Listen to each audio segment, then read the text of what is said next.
Honk. Hey, I've heard that before. What's going on, everyone? Welcome, Arvanauts. Welcome, everybody, to a Tuesday night stream. It is indeed Tuesday night. And as I realize that, again, I've got to get our Arv Live bot fixed. So hang on here. Streaming. I just have to adjust this for Discord. 3 of Citizen Sleeper with the amazing Arvocalists. Exclamation point. There we go. Now they're going to see that we're here. So welcome, everybody. We're here, and we are back for our vocalist session. I'm looking forward to this. This should be a lot of fun. We do have a couple of announcements to make about some changes, but we'll talk about that in just a minute when we go there. And yeah, we're going to be doing some more Citizen Sleeper tonight. I have more stuff that's involved. I do have to say that the surprise I kept promising everybody, I do not have tonight because we have there was a scheduling situation that meant the surprise was not available, he said archly. So the surprise will be rescheduled for next month. I have no control over these things, I'm afraid. Sometimes things just happen, but we will have the surprise rescheduled for next month. But we are still here and excited for some Citizen Sleeper, our vocalist action. Before I get there, very, very fast reminders, because I've already gone through this earlier today. Please follow the channel. Please support the channel by checking out YouTube, !ArvTube, Discord, !ArvCord, Twitter, !Arv tweets, website, arvanelleron.com, financially, !Arvshop, !Arvtreon. No surprise, what a surprise. Yeah, I know. Arvtreon, subbing to the channel is great. Of course, !Icarus for my Icarus graphic novel, !Library, Tales and Tomes, The Forbidden Library, Greyshade for my Greyshade novel, and pre-ordering Renegade, Heretic, the tabletop role-playing game, and the audiobook by Trent Sparks, the tabletop role-playing game by Brandon O'Brien.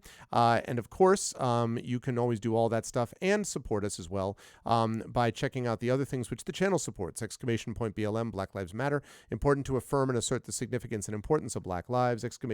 !Help Now, the World Health Organization page on suicide prevention, important to reach out to others when you need help and reach out to others when they need help as well. And Ukraine, UKRAINE, to help the people of Ukraine as they fight back against an illegal and illegitimate war. It has been a busy Tuesday today. We had a lot of fun with I Love You, Colonel Sanders earlier today. And then we had a lot of fun with Chained Echoes over on GOG.com's Twitch channel with Pen and Pixels. And now we're back here for the Arvocalists and Citizen Sleeper. Yeah, what if the surprise was the scheduling issue? Yes.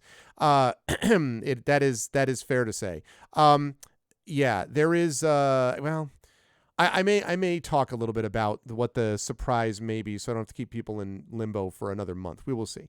But before I do any of that, I am going to unmute myself and apologize unreservedly to the amazing voice actors that I probably interrupted, and I apologize because I can't hear them. And then I unmute them, and then I'm going to head over to reveal to all of you lovely folks the fact that the crew is here. And Hello. Specifically, I mean Little Red Dot and Zach Clay are with us as we continue with the power of Citizen Sleeper. So, as Emily has said, many huge and well-deserved congratulations. Let me be the not first, there has been one of many today, but the first on this channel anyway, publicly to say congratulations, Dot. As Emily says, very, very well-deserved on your promotion and all that kind of stuff.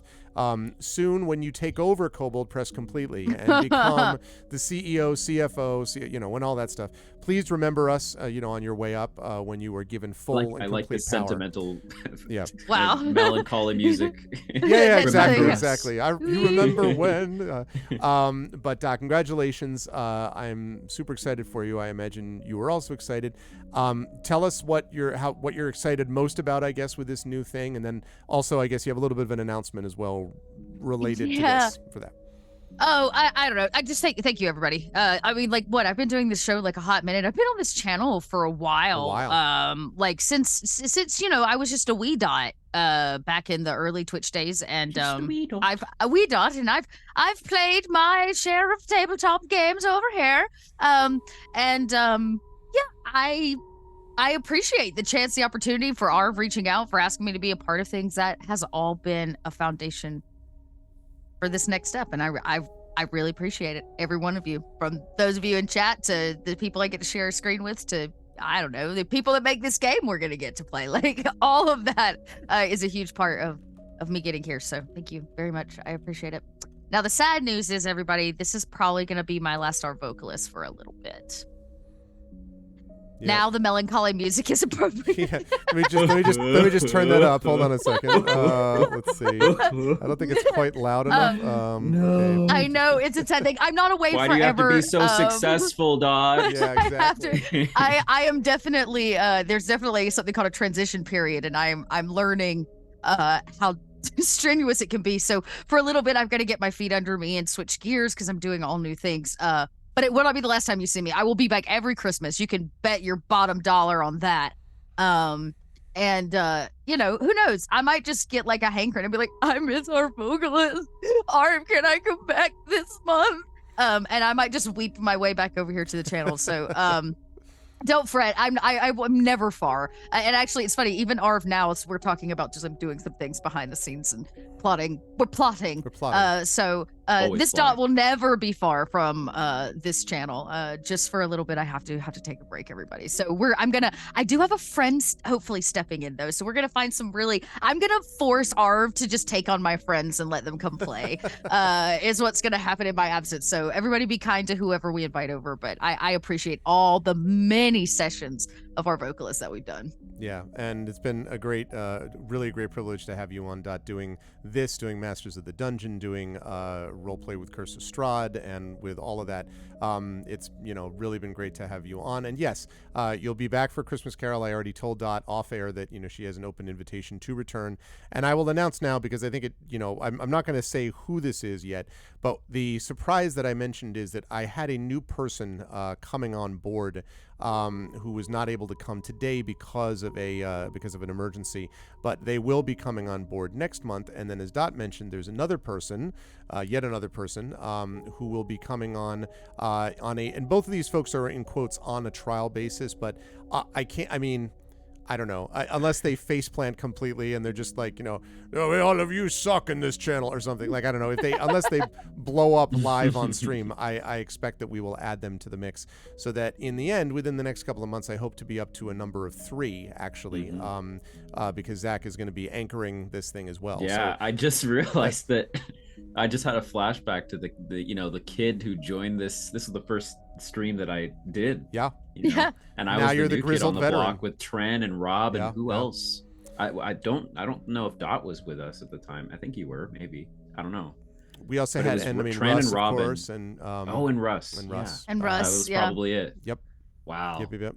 I'm the guy now. Oh my gosh. I'm passing the torch to you. Yeah. Good God. That's right. But that's okay. Right. We will have other people as well that will be coming on board. So in a couple of months, we'll actually be up to a higher number. I always wanted to get up to a number of 3 or 4 and not to put all the weight on 2 people. That was always my plan. And I'm moving in that direction. I also want to make sure it's the right people. But the person that I'm thinking about that was going to be here tonight and will be here next month, I think will be excellent for this. And I know the person that Dot has spoken to me about off air, and I think this will be also a good addition, and we are simply have to work out the details. So we will announce names and all that stuff going forward within the next couple of months. And again, as Dot says, this is not a, and Dot's like, so I'm now leaving to Mars. Like, I mean, we're not in a situation like that. Nope. As far as we know. So yeah, we will have that back. But Dot, again, congratulations, well deserved and all that. I expect to see amazing things coming out of Kobold Press. And you know what? If y'all don't have any clue what I'm talking about, I'll fill you in at the end. yeah. If people don't know what's going on, we'll also check I'll out fill you in at the end. our Twitters respectively, because we've there's a mutual appreciation society of people talking about how great Dot is. Because she is. So anyway, thank you again, Dot, for everything, and we will talk more about that at the end of this session. Zach, of course, as we said, now the grizzled veteran. Plotting is happening all over the place, by the way, y'all, because there's also, as I have informed, Zach already knew about this, but I've informed Zach and Dot about more details that you do not know about yet, chat, regarding a in-person event that is going to launch ArvCon, and you folks don't know what this is yet, but they do, I am very excited when I start to be able to announce more of the details of this over the next couple of months. It's going to be really cool. Yeah, so they know about all these kinds of things. So there's plotting going on in lots of places.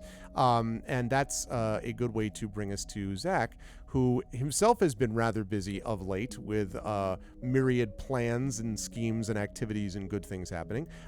Zach, my friend, how you doing? How's life in the universe with you? What's up recently with you, I guess, is what I would say that you want to highlight for this new year. Yeah. So just actually at the start of this new year, and now we're 3 weeks into it. So I guess it's a thing that I can now talk about this public. So, I've run professional D&D games, and now I think soon enough other RPGs as well, for quite some time, ever since before last year, for corporations, paying clients, recurring clients, parties, things like that. And I've also worked with kids for a long time. I taught drumlines for many years, which Dot and I had that as a common thread, working or being in drumlines and being in band and things like that. And I've volunteered at my local middle school and high school to run a D&D club for a couple of years. And it was last year that Wizards and we made a video about starting a D&D club, and it featured my kids, and it was on the Wizards channel, and it's still up there. You can watch it. Good video too. Yeah. But the San Francisco Public Library System reached out to me after seeing that video, and we're like, hey, can you start a D&D program in the San Francisco Public Library? And not only do they have funds for like supplies and everything too, but they also have funds to pay me, which is crazy. So now I'm getting paid to run a D&D program. That is so dope. And I'm the leader of it and kind of the creative control, and I'm the consultant that they've brought in. And so my idea, I definitely want to turn it more into a kind of system agnostic tabletop club. And the plan at the moment is to have it go from, right now we just have a group of 9 to 12 year olds, so I see them every Sunday, and they're amazing and crazy. We had them build their own world, and we're going out on adventures from there. And then the idea is to start a teen program. And then here's the real cool part, that we're all just figuring this out and playing it by ear. A third program, where in the city of San Francisco exists something called youth workforce development, where a teen, a high schooler, can get essentially a paid internship in a field of their choice. So they can go to an architecture thing and get paid as an architecture intern as a high schooler. They can go into a trade, they can go into writing, whatever. I did this program. Yeah, there you go. And so the librarian, who's my working partner, who's the one who brought me on into the San Francisco system, is pretty confident that if we can develop this tabletop club out, given all of the different leadership qualities and things that go into playing and running tabletops in particular, that the third program we could create would be a paid student internship program for game mastery. And essentially high school students would be able to come in, and I would be mentoring them on how to be good game masters, and they would be getting paid, and I would be getting paid. That's awesome. very so cool. It's crazy. That's you know, awesome, the yeah. idea of getting paid to teach as a professional cool. DM to train other professional DMs. Crazy And idea. helping So- libraries also. Exactly, Just like, yeah. you know, yeah. We should chat, because we are a Seattle, technically like a Washington, Seattle-based company, and I could just get you some books. I would love that. That would be amazing. Cool. We should So, chat. Yeah, we should. We're just at the start right now, and figuring everything out, and that's that. So that's what I've been up to.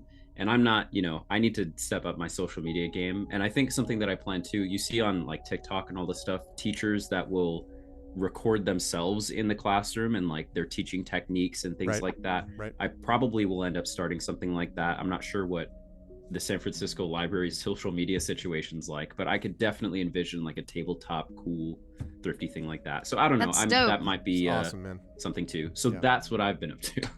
I Wow, mean, you it's, sound busy. Yeah. I It's surround myself slowly with talented working- people, all Yeah, talented yeah. people, all good, talented, smart people that are doing Slowly great working things. into a all freelance, all working for myself, and it's working out so far. So we'll see. I don't know.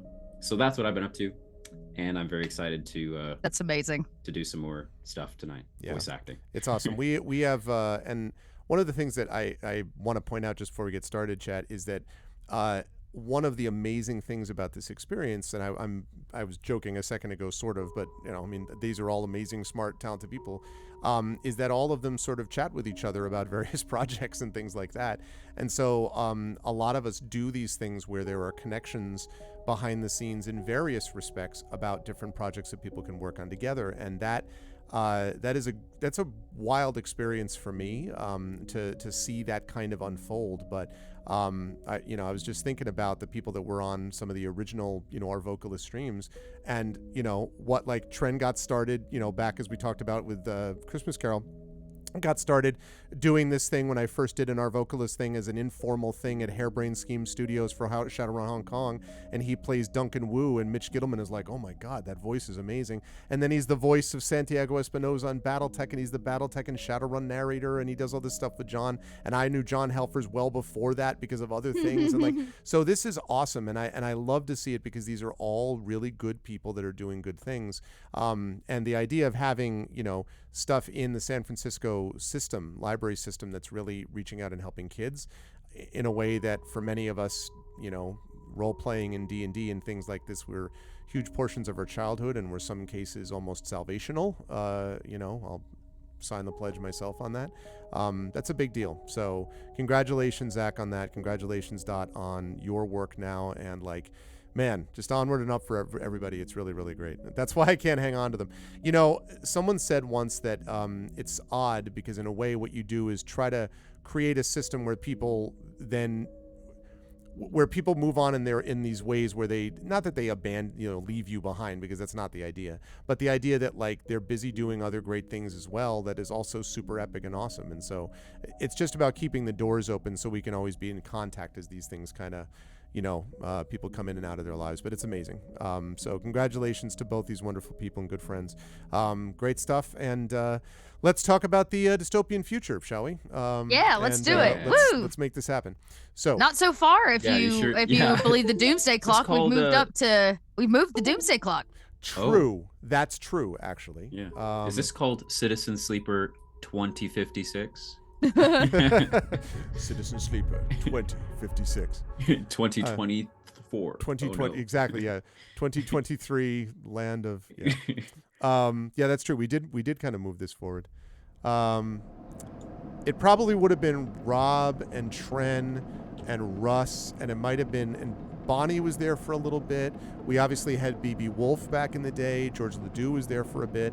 So we had a number of people that stopped by. But as far as the in quotes the regulars, definitely BB, Tren, Russ, and Dot and Zach and Rob were kind of the main stay people that have been here for multiple sessions, and quite a few of them. So yeah, they've all been a big part of it. Okay. What were we doing? I remember that we just got this thing. That's the question, huh? What were we doing? Need to remember. All right. Well, okay. Well, let's take a look at. Okay. We don't have any upgrade points. Good, so I don't have to worry about that. We have got. Right. We have build a home. Oh, yeah. First goal, build a home. There's a derelict unit in the low end remains unclaimed. Lots of scrap and little work. It could be yours. We need to gather scrap at the unit. Let's toggle that one. Okay.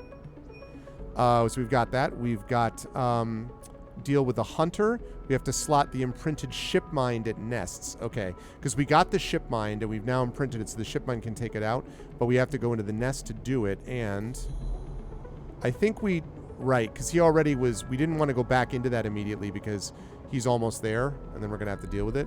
But we've already imprinted some of the nets. In fact, let me just double check. That's a key node.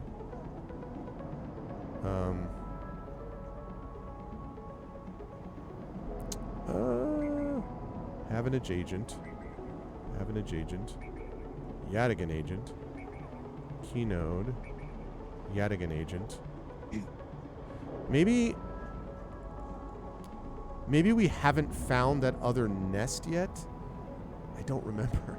I need to find that. The doomsday clock moved today. Oh, did it really? Yeah, it did this morning. Oh, jeez. Nice. We moved. We were talking with the robot that's in the vending machine. about taking care of the hunter. I Right, forget that was where the we ship got print. with Right, that. that's the ship mind of the nests. Neovent. Right. Right. It was figuring out where the nests with are that Neovent's I'm not help, remembering. Slot imprinted ship mind Right. at nests. Right. Okay. I just need to remember. I don't remember where all the nests were because I feel like Do we not did remember that. any of these voices. I feel like we did I that. thought they were.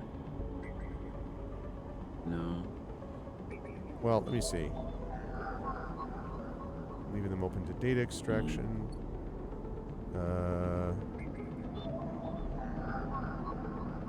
Also data extraction. I feel like there was a nest further down. Yeah, I thought that was it, and then now it's. We may have already done some of this, and we may have to wait until another one appears because it may be that we don't have these all. Yeah. Okay, Feng has said he will disable your SNR tracker if he can get to the bottom of mystery first. So we had to help Feng chase his leads.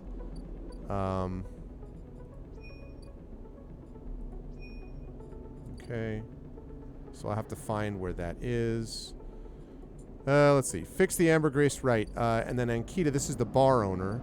Her cutter is out of commission, so we have to... No, that's not it. That's not her. That's the person, that's the mercenary who has the ship that we're trying to fix. And which is mostly fixed, but not completely. We have to just deliver a ship mind, and she gave us a stack of chits so we could acquire a ship mind for Amber. So we're going to need to do that.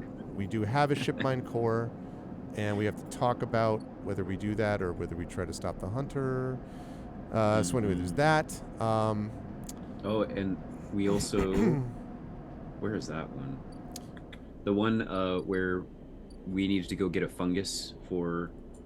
What's his name? Emphas. We may have already done that, but it was about like going further north.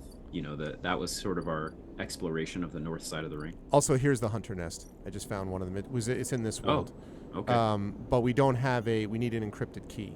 So that's what we need to actually get it. We used keys to get in there. So anyway, that's good. Yes, so we need to go further down this way. And I think that's the spoke or whatever, that lets us get here. And we just found this thing, Founder's Gap. We don't know what that is yet. Right. We have to pay for a pass. A practice invented by the Spacers Mort here. They call it Founder's Ferry, so I'll have to deal with that. Okay, improve the overlook. That's the bar owner. So we have to help set up the distillery. And then the last two are pay Ethan's tab. That's the guy who was supposed to like take us back, basically, who found us. And so we wait and have Ethan run up a tab, and then we'll go and try to pay it off, basically. So there's that. And then obviously our overall drive is we have to survive, and we have to buy a vial of stabilizer. We have to wait for Sabine to acquire the stabilizer. Now we have to buy a vial of stabilizer, but we need more money to do that. But we're also, we're still in decent shape as far as that's concerned. We'll have to do that sooner rather than later. But so yeah, it's 100. It's 100 cryo that we'll need to actually buy that. So we'll need to think about that. So. I mean, one way to think of this might be that we pay for that we go and give. Well, okay. Here's my thought. One, we try to figure out how to get an encrypted key. Two, so that we can open things up and put the thing in the hive mind or whatever in the nest so we can get the hunter. Two, we take this ship mind that we have, we go to the ambergris, we give this to Ankita. She gives us money. That lets us buy a stabilizer. We could also do that. Or we could build a home, and that means we gather scrap of the unit, and that is... I think the second option seems like the most active story moving forward option. Okay. Where we fix it, where we get the money and... Right. And yeah, exactly. And get the stabilizer and then survive and all this stuff. Okay. Let's see. Just make all the voices kill soon. You agree? I'm still trying to get my handle on everything. Okay. Yeah. I mean, I'm still trying to figure this out myself. Okay. All right. So let's do that then. Right. And the 2 more clocks. Oh. And the other thing is, we're going to need money, especially. That's the guy who's going to kill us, right? Yeah. So we'll have to pay his tab. But you've got 2 more cycles before we have to worry about that. But then we will have to worry about that. So, oh, wait, we have a stabilizer. Then can we not just do that? I think we can, yeah. Where do we get I don't know where we got that from, though. Okay. Maybe we bought it last time. Because that might change our thought process about it a little bit. Okay, we need more scrap. We don't have scrap yet for the house. Okay, let me see. I don't even know how to use this. I think we have to go back to her. Do we? Whoever this is needs her. No, you just because this is where you would buy it. You input the 100 cryo and then you get that. Oh. Can you buy a stabilizer by trading What it is it? in?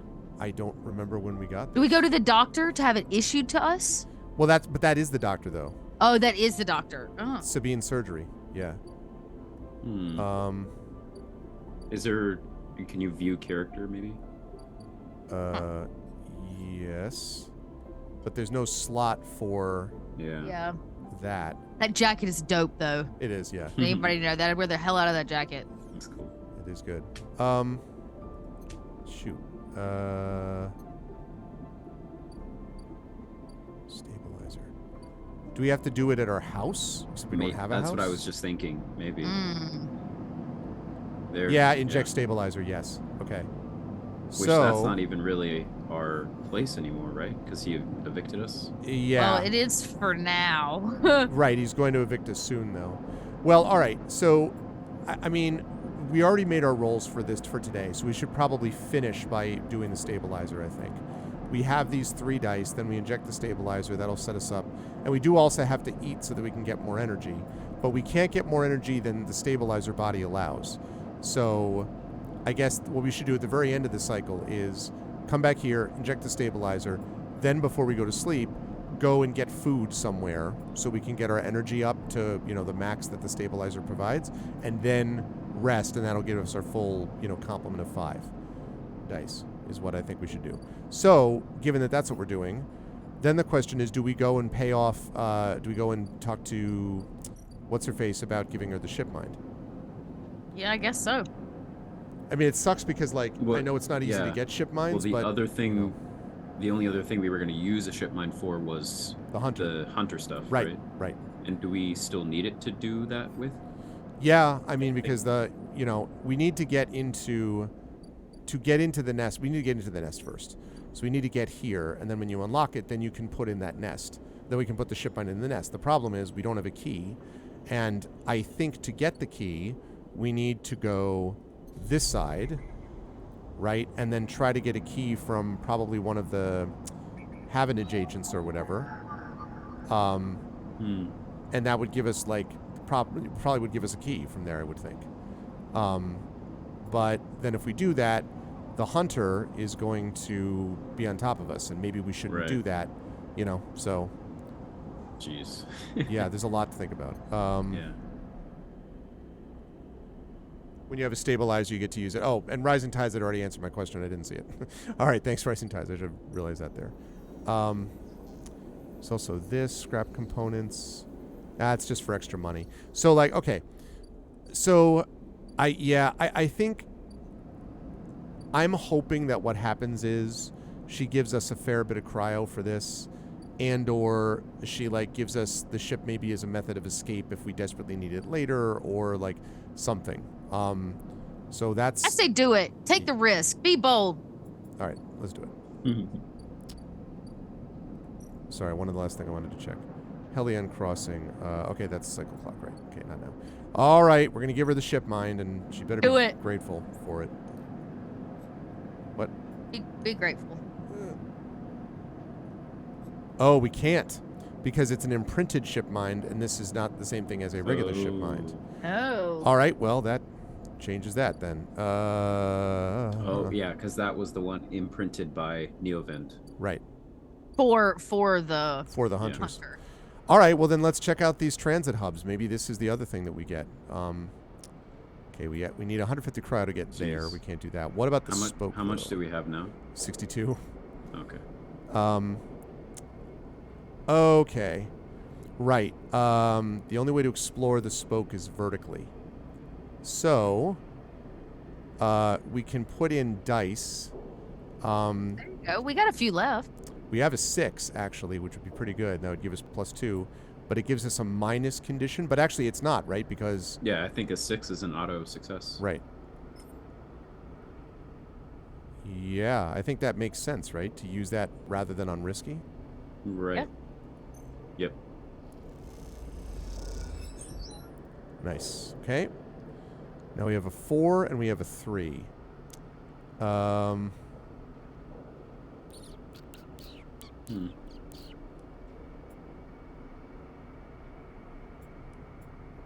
Yep.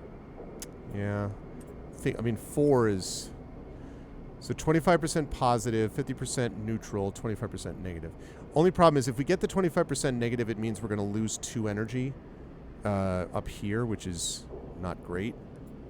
But, I mean, we need to get up this... I don't know. We need to get up the spoke, right? Risk it. Biscuit for the biscuit. All right. For the biscuit. Yes! Positive outcome. Let's Nice. go. All right. So, we have a 3 that's left. Let's see. Do we have any chance? Oh, God. That's Oh, gonna it's be the same. Okay.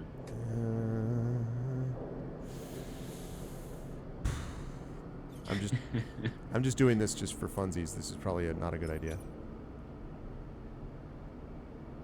Oh, that's interesting because we get the +1 because of Intuit. So actually that means that this is... Yep. Worth it.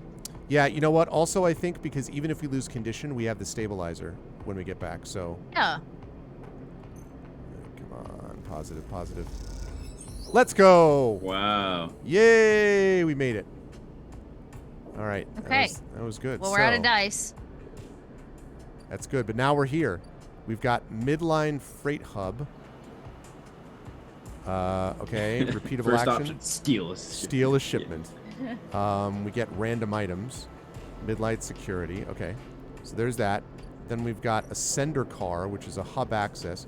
Oh, we can ascend the hub. Okay, we'll check that out in a minute. Import export. Contract who takes ship mine. Any ship mine from the iFetch is a lower price. Ship mine was salvaged. Oh, and there's another ship mine core. We just need 300 cryo to buy it. That's great. And then this is stuff to get these particular mushrooms. That gives us more cryo. Okay. All right, that's cool. Well, let's ascend, shall we? Sure. Whoa. Okay. Wow. Okay. My Oh, we opened goodness. up a lot of new stuff. I mean, yeah. Okay, so Sounds like we need to access sleep and manifest. get more dice. There's a lot of stuff we can't do yet. That's right. Yep. Spatial socializing, let alone navigating the bays. Okay. And then here is a descender car. Oh, okay. That's how you go back. Is the thing up here? Oh, there is. Ooh. Bunch of Ooh, keynotes. keynotes. Yeah. But it's okay. It doesn't have its eye on us right now though. That's true. So maybe we can do this safe. What if- we don't have any dice though. What if you click the eye? What does it say? Interesting. Yeah, we don't have any dice. Yeah, I don't have any Worth us dice for coming it. back, baby. Yep. But that's interesting that it gives us a whole different that's what area. it- So. okay. Yeah, Because it that's doesn't how you get have there. us down here. Okay. Yeah. All right. Well, let's go back down and let's go stabilize ourselves. Very cool. Stabilize, hydrate. Or dihydrate. Hydrator, quite literally here. Okay. Empty container. All right. Input stabilizer. Start action. There we go. We're stable. All right. Love that. Love it. Yep. That's how I feel in the morning when I take my meds. Just like that. All right, let's go get some food because we need that for energy. Okay, 15 cryo. I know it's 15, but it's not all of Oh, them. hey, thanks for that gift sub. Thank you, Dragon Spear. Nice, dragon. Yay! Show me my emotes. Yeah, there we are. Full power. We're stable. We're energetic. And Ready to steal some stuff. ready to steal some stuff, exactly. Ready to be a thief, I guess. Give us some good dice. Good dice. Good dice. Yep. Well, we got Ooh. that looks like a lot of node stuff to me. Right, Ones and yeah. twos and stuff like that. Yeah, let's go. Yeah, we should go tap into those nodes on the spire. All right, let's do it.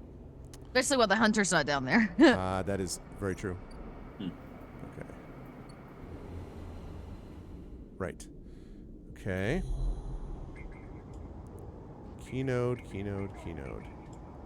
Oh. Oh, dope. Oh, check that Whoa. out.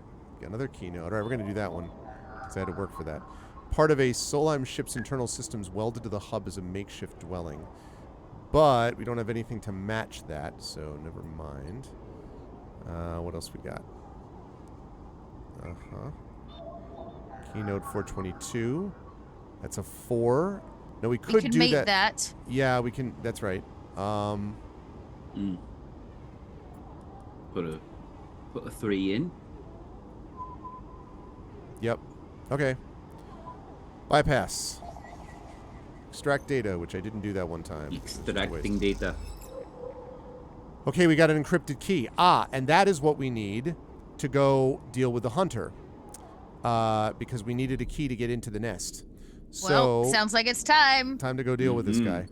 I don't remember if there were a bunch of nests or just one. Do you remember if there were more than one nest? I don't know. I don't remember. Where is it? There it is. Okay. Sealed hunter's nest. Input encrypted key. Unlock Start that atrium.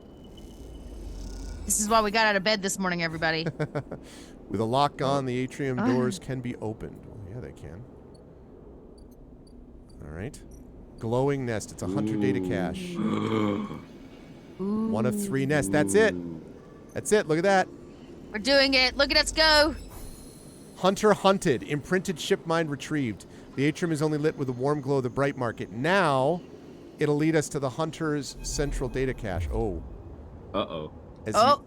Is it time for the voices? Yes. Right. Who's is this me or I don't remember who's reading this. Was it? I think were you doing it, I'm- Zach? You The do the narrator narrator. Yep. That's the hunter, I think. Yep. As you leave the nest, something flips. You find yourself inverted, floating, dragged by one arm through the cloud. The threads shift and realign as if they're leading you somewhere. Look at your hand. You look down expecting to see the heavy cylinder of the ship mind in your hand, but in its place is an orrery. A sphere so bright it burns your eyes. It is surrounded by rings and orbits, other spheres tracing silken lines through space. And as you look closer still, you pick out 1,000 sigils of 1,000 stations and ships flowing like smoke, like dust. You look up and see a corridor, a canyon, a street in the low end. On either side, buildings flicker with markers of activity, sigils showing network access, data transfer, download, upload. Between them dance ghosts. Protocols carrying or mirroring or shadowing data, sometimes silent, sometimes chaotic. This place moves unlike any digital space you ever imagined. Something strange is happening here. Then you see it. Below the stacked rooms, the units and apartments, the wires and the pipes and the buzzing systems that run through it all. Mr. Stay Puft. In the warrens, beneath the low end, is the hunter's core nest. Okay. Dun dun dun. This is where you must go. Really? Do we have to? I mean, Law and because order sound. we could just, Ching ching. Ching In ching. the warrens is something low end. the Warrens. Okay. So wait. What? Yeah, wait. Was that in the real world? I got confused. For a I don't minute. know. So we have to go to the low end. Where's to the low end? Find. Okay. Is it low? That's a good question. Is it it's- Warren? Oh, Warrens. there's the warrens. Oh my God. Oh. Okay. We have to find the nest. Oh, look Okay. at that! Look at this thing on the left, though. Finding the nest Finding- should be as easy. We have a 6. I mean, Yeah.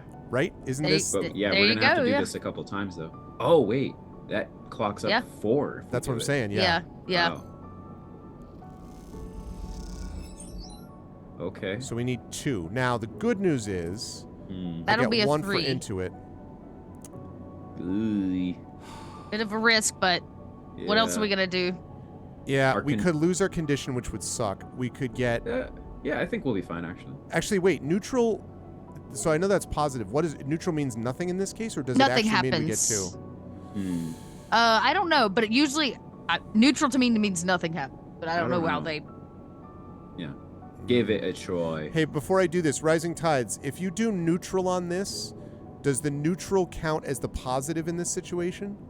Do you know? Yeah, I forget what. Because Rising Tides the has played difference this, is. been playing this separately. Yeah. Do you still get something on neutral? Because like, yeah. Maybe positive gets you. I mean, I assume positive gets us this. Right. But right. Yeah. Kind of wish I had one more. I don't know. All right, let me give this a try. It's Risk it. I'm all about that risk, baby. yes. Minor benefit. Let's go. Positive outcome. Hell yes. Nice. That's what we're talking about. Wow. Happy on these rolls. Concerned about what the impact will be. Okay. Yep. The Hunter's Lair. All right. Imprinted ship mine. Huge stack of servers thrums in the dark. LEDs glittering like hundreds of eyes. Time to deal with a hunter. All right, Hunter. Suck it. Uh-oh. I'm ready. I'm ready. I got my button ready. Nothing has changed. Has something gone wrong? Oh, no. Continue. The Navigator. This is somebody new. Oh. It is new. Okay, well, then I guess, Zach, you play off the Navigator unless... Right, because the Hunter... Assuming the Hunter shows up, that's Dot. Right. No, I don't mind if Dot wants to voice this, and then I'll just keep narrating. Okay. That's here. true. I got it ready. So you need another voice, Dot. You may talk to yourself. Be warned. Have we never encountered this character before? I don't think so. Unless, although it says that we recognize the voice. I wonder if this is the voice that was in the... Maybe if this is the ship mind. Like, this is the guy that was in the... This is Neoven. Vending machine, yeah. Maybe. So, I don't know. Yeah, we'll see. Go for it, Dot, whenever you're ready. Okay, so the question is, do we want me to use the Neovend voice, or do we want me to use a new voice? I think, well, so I think it's... Because it says the voice is soft and gentle, so I'm thinking it's the Neoven voice, but without the modding, I guess. Oh. Is what I think it is, yeah. Which, That could be more difficult. I know. I was about to say. Try it, and we'll see if it sounds nice, I guess. Well, this is VR robots. So this is going to be a little robot-y. All right. Here, hang on. You know what? Pause.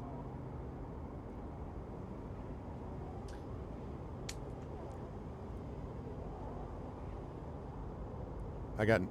You're good. Oh, you tried it? Okay.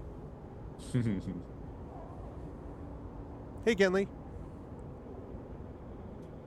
Genly AI. Did not hear anything yet, Dot. The newest in AI technology.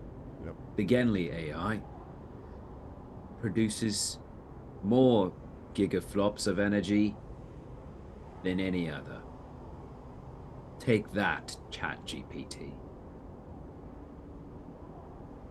Okay.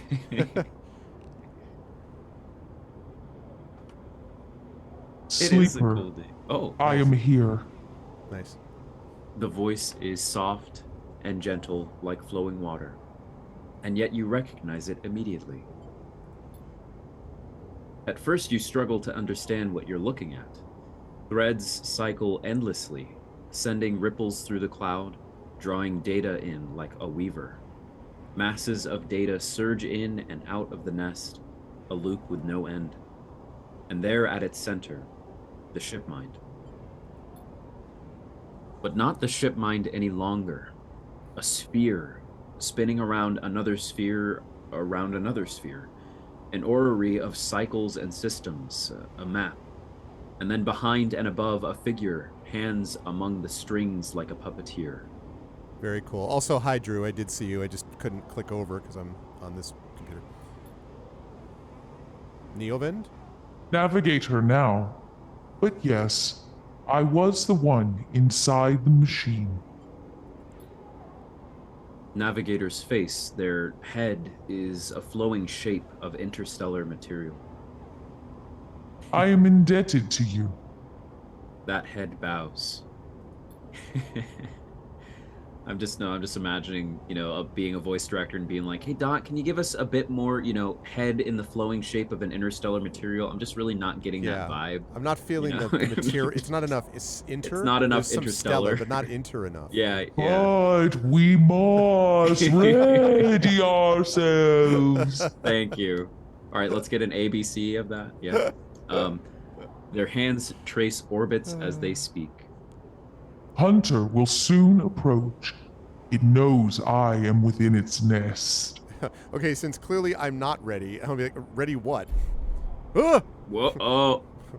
And then Hunter is there. Before you can think, before you can speak. Entities, cease. Hunter's head spins wildly. Data is protected material. Access prohibited. Hunter's threads surge for you and Navigator. A storm of fine tentacles searching for gaps, weaknesses, cracks which they can crowd into and tear apart. Strike. Strike. You focus a blade of light which slices through them, driven forward by your mind. But replacements keep coming faster than you can react. You look to Navigator in desperation. Navigator is whirling their arms like a centrifuge, and a sphere is gathering there, data feeding into it from the nest, sucked together by the force. They position it like a shield between them and the threads. Okay. Hunter's threads break its surface, seeking, tasting their winding forms refracted within. You feel a surge pass through all the threads, not just those in the sphere, but those wrapped around you. All three of you hang in the black together for a moment, strung together like tangled marionettes. Wow. All right, well, that's our show. Yep. No! You died. I'm just kidding. Identify entity. Oh, yeah. Identify entity. Identify entity. Hunter twitches. .tv/Arvocalists. Their strange head gently rotating like a terrible moon. That's a good line. And then it said, This is Hunter. This is what he said he was going to do, make the Hunter kill itself. Hunter protocol identified. Obsessive tendencies. Modified routines. Above baseline reasoning in 3 of 5 segmentations. Recommended invoke killer.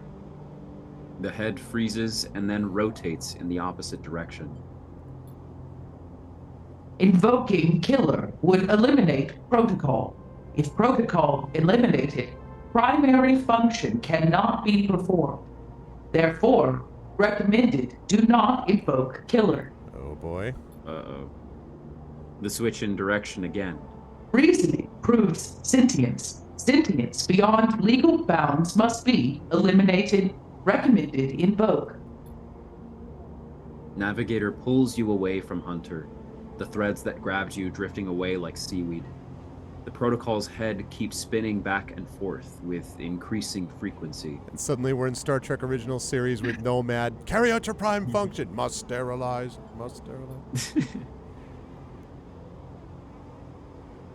And this is Neo Navigator. yeah. Yeah. It seems Hunter cannot invoke killer.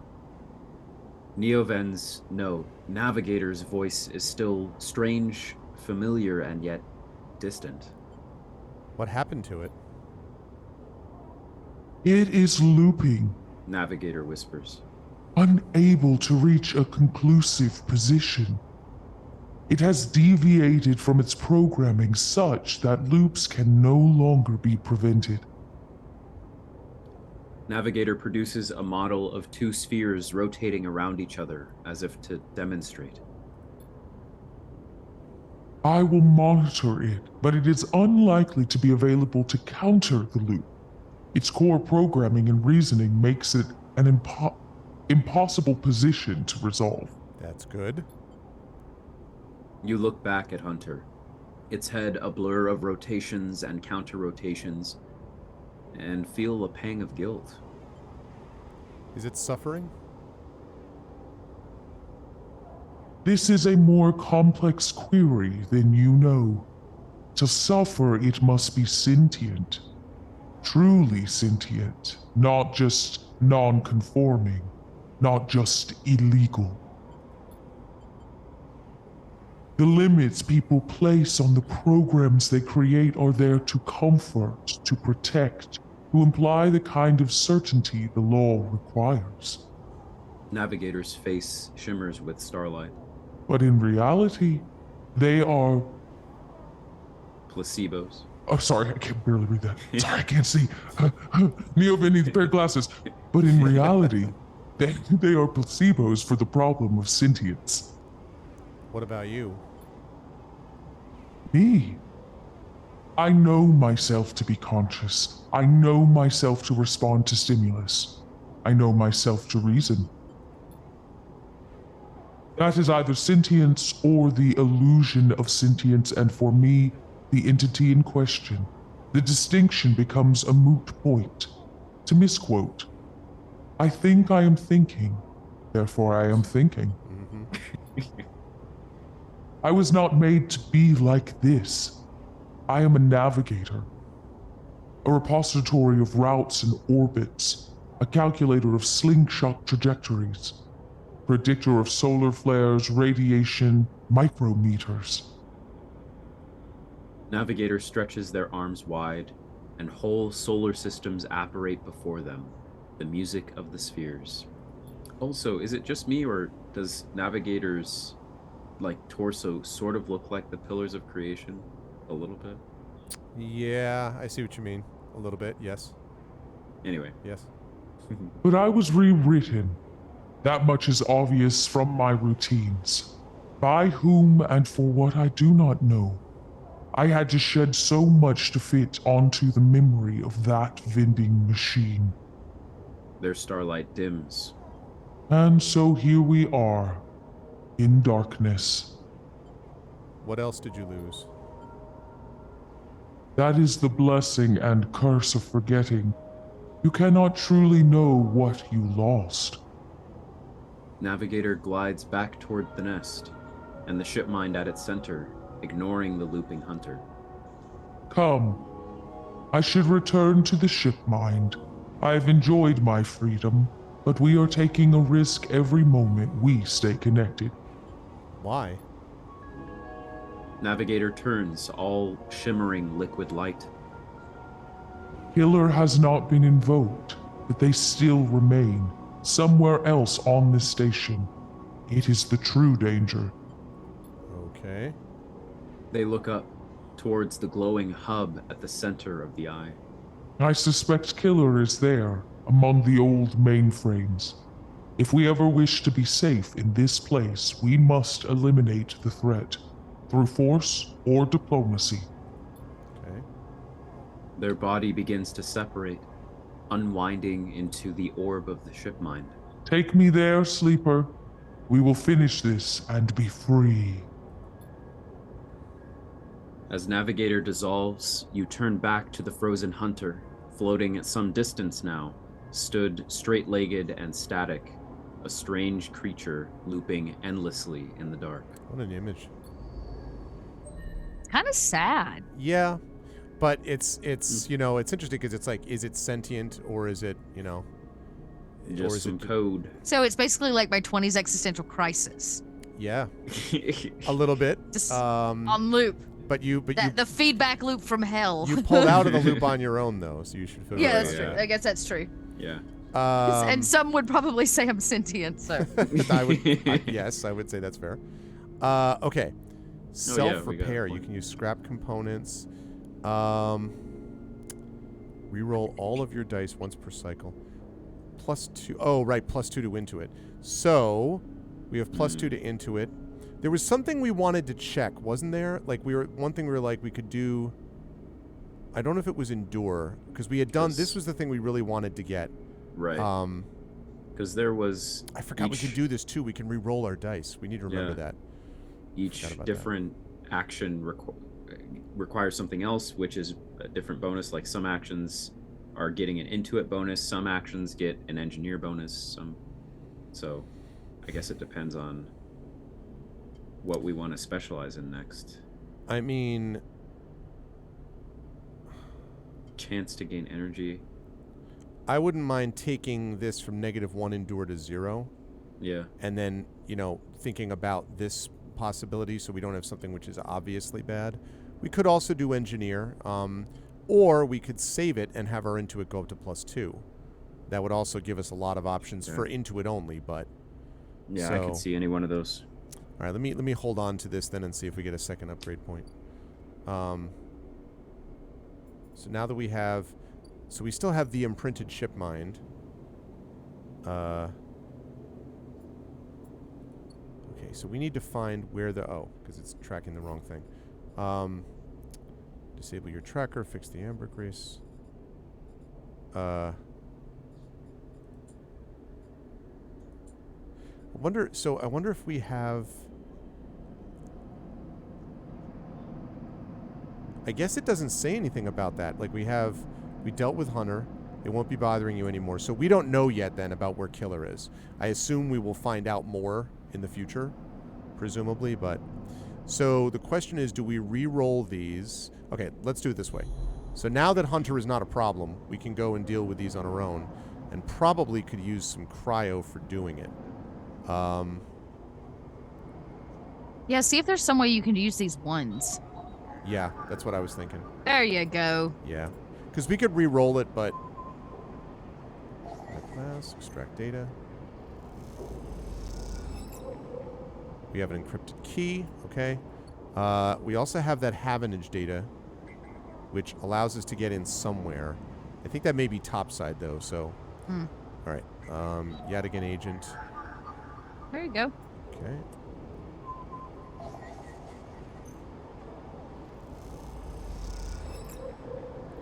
Look at that. Oh. Okay. So we now have Yadigan data.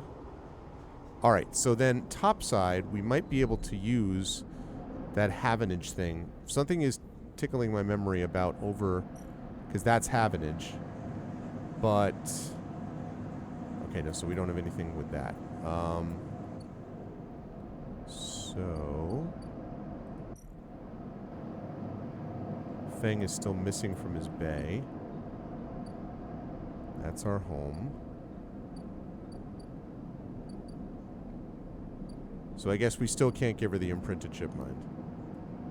Right, and that's because we still need to keep it for when we need to deal with the killer, Yep. so, okay. Okay, well.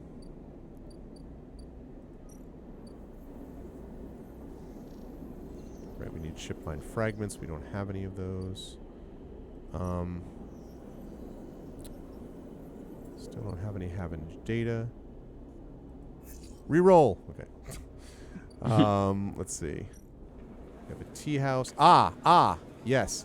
The Yadigan Enforcer based here has been paying low-end residents for information on Havenage movements. We have Havenage data. Have Havenage. Have Havenage. Have Have it. Havenage. We have it. Of the Havenage habits. 10 cryo minus Havenage data. Okay. 10 I guess we just. It's okay, but 10 cryo? It's not. There's no clock here even. Yeah. That's just a repeatable action type of thing. Okay, interesting. So this we need 5. Yadigan data. 5 of each. Well, I have 1 of them. We can do more of those at another point, I suppose. Okay. All right, well. So the good news is we got rid of the hunter. The bad news is we still are low on coin. But we got to get energy for ourselves so we can get our full dice. So I think we got to go back to Emphas. Still good progress, though, is the point on that. Okay. Order fungus. Okay. All right. Fungus fan. Fungus fan. All right. So now we go back here. And time to cycle this. Do not have to worry about the hunter, but we are going to have to worry eventually about what's-his-face trying to capture us. Fair enough, Runel. Fair enough. The trying to kill us does interfere with the subroutines. That's true. Okay, we got some good... Whoa! That's a new one. All right. Oh. Okay. All right, Fang, that's you. Yeah, that's me. Do you want to? So I read. I get. Oh, so do I Yep, read the? Oh, you're yeah. Okay, narrating, so and I'm assuming there's that. it's been more than a few cycles since Fang confronted Hardin, and the silence since has been noticeable. In your time with Fang, you haven't exactly found him to be reliable, but you didn't expect to hear the end of whatever plan he put into action. That end better involve a ship mind, scrap, or 150 cryo. But if he won't come to you, you What is think as you this? approach the Havenage building, then it's time to come to him. After all, he did promise to fix your tracker, and you are getting nervous. Yup. As you approach the bay doors, you see them wide open and light pouring out of the once dark room. Stacks of servers and terminals sit outside the bay, suddenly robbed of their mystery by the bright, flooded lamps. A figure in the Havenage security fatigue steps out of the bay as you get closer, carrying a stack of hardware. Oh boy.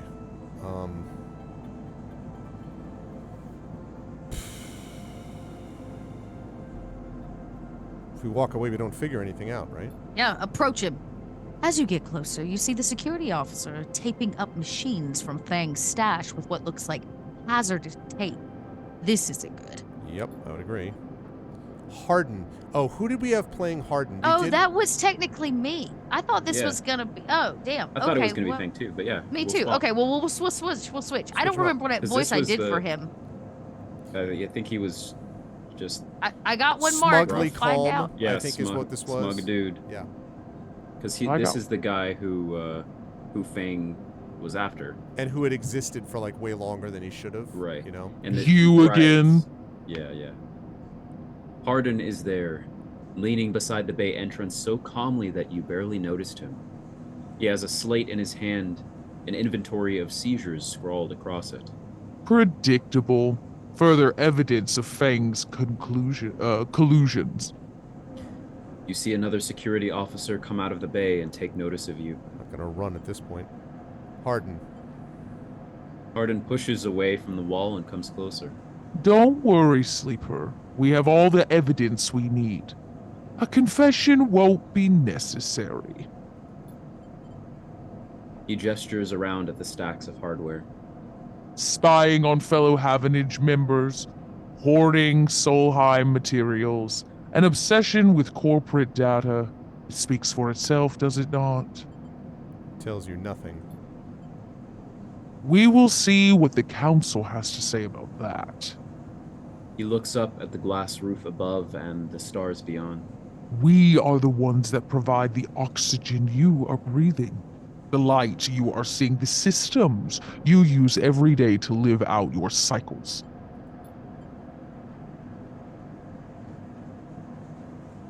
This place was hard fought for, Sleeper. It took work, diplomacy, and strength to stop the Eye descending into chaos after Solheim collapsed. Not blind conviction or self-interest. Yeah, fair enough, Rising Tides. It seems normally that would be the case. Fang isn't selfish. I know all about the background of our mutual friend, Sleeper. Don't worry about that. His parents would be sickened by the damage he is trying to do to the institution they helped found. You see, Sleeper, we are proud of our history here. Andre Erland and the First Union funded this place. Havenage has welled his values into the station's very walls. He will never turn away the hard-working, the just, the true citizens of the Eye. Havenage aren't a gang like Yataghan. We aren't pirates like half the spacers you'll meet in the hub, or esoterics. Yeah. Oh, okay, esoterics. Or esoterics like those Haifa radicals in the Greenway. We are the backbone of this place, proud and true. Pat yourself on the back more. We named Erland's Eye, Sleeper. This is our station. He meets your eye. So please, take your false accusations elsewhere before I decide I need that confession after all. History will catch up with you. I'm not afraid of history, Sleeper. We are making it here, cycle by cycle. He smiles. If you have any pride, you'll give up Fang the moment he contacts you. You know where to find me. With that, Harden turns his back and walks back towards the security officers, ordering them to continue the clear-out. As they do, something catches your eye among one of the server stacks. A crumpled, hand-printed box of synthetic chewing gum, a penguin character grinning from the brightly colored card, and scrawled onto it a speech bubble reading, "Take me to Tambor." Take it to Tampa. You carefully pocket the box, making sure no one's watching, and then turn away, just as another stack of servers is wheeled out of the bay. What have you done, Fang? And where the hell is Tambor? Tambor. Well, the plot thickens. Maybe So if much you can find a for Fang. tambourine, you can be led there. That's clearly what it is. Tambor is the land of the tambourines. We are the Urine you prayed to. I think I've been there once. This thing is so close. Fang's gum box. Wait, so it's a thing? We actually have an Fang's item? gum box. It's Take- like yeah, it's like written on a gum box. Fang's Take gum me box. to Tambor. All right, well let's head up then. Spend some of these dice. Let's do some stuff. Yeah, exactly. All right, let's go up. Ascending. Ascending. Ascending. Ooh, the central Could mainframe. attack the killer. Oh, look at that. Look at this. This is the Mhm. Access mainframe. The A1 There you mainframe go. is now mostly disused, Havenage having set up their own master controllers. Navigator thinks killer's hiding there. Well, listen, with a do it. 6 and a 5, now's the time to go. Oh, yeah, baby. Let's do it. A 6, a 5, and a 4, really. And a 4, yeah. You slot Navigator in the clamp's lock. The ship mind is stuck. How are you going to get them out of this thing? Whoa. Ooh. You slip into the cloud, as easy as blinking. Navigator is Navigator. beside you, their sphere casting light into the strange darkness here. This is not how a mainframe should look. A center, a point of connection. Hi, Navigator. I have a box of gum. I wondered if you could... We are unstoppable. The object in front of you is severed, cut off. A rootless, branchless tree. Only the trunk remains. You're meeting the stored ship mind of famous actor Jeffrey Tambor. Exactly. Okay, is Killer even here? Quiet. Navigator hisses, Sorry. and then you see it, like a blade in the dark. An edge slicing through the void. Oh. It glides along at a distance and winks out. I just got this memory. Have either of you seen Sherlock Holmes, the reboot Sherlock Holmes with Robert Downey Robert. Jr. And all that? Yeah, Okay. a while ago when it came out. Do you remember the sequence at the very beginning of the movie where they're going up to Lord Blackwood and Watson is like pissed off at him and he's charging at him, and then Holmes tells him to stop and stops him, and Blackwood has this like tiny, thin, razor sharp like Yeah. icicle that you Yeah. can't see from one spot. That was just reminding me like, eesh. Then it appears again, elsewhere, gliding once more, searching. What is it? What the hell? Looks like a Pokemon. Great, it's Hunter but worse. Wonderful. The moment you make a sound, the edge leaps closer. And you see now it's not an edge, but the ridge of a long, sharp head, like a shark. It glides past, closer now, and you see into the voids where its eyes should be. You and Navigator exchange looks, both thinking the same thing. It's blind. Killer crosses between you two, smooth as a razor, then disappears. Wow. It flickers back in, further away now, and you move close to Navigator to talk.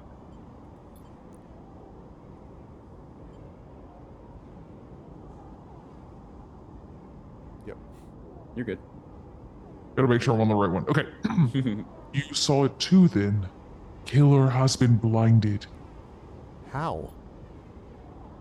Unclear. This protocol has been running for decades, well past its operational limit. Navigator's sons dull as they drop their voice to a whisper. This may give us an advantage over the protocol. You flinch as the silent killer appears closer and glides past you, its empty sockets open wide. You turn to Navigator and notice something strange. Their orrery of spheres is collapsing. The orbits, usually round and even, are decaying. The spheres are following spiral paths, condensing on a central point. Navigator is noticing it too. They go to shift their position to better direct the spheres, but they cannot. Whatever's drawing the orrery together is holding them in place. They look at you, suddenly desperate, frantic. Get out! Get out of there! Get out! You go to speak, but Killer appears between the two of you, gliding through the gap. Navigator freezes, and you see them framed in the empty socket. Oh, crap.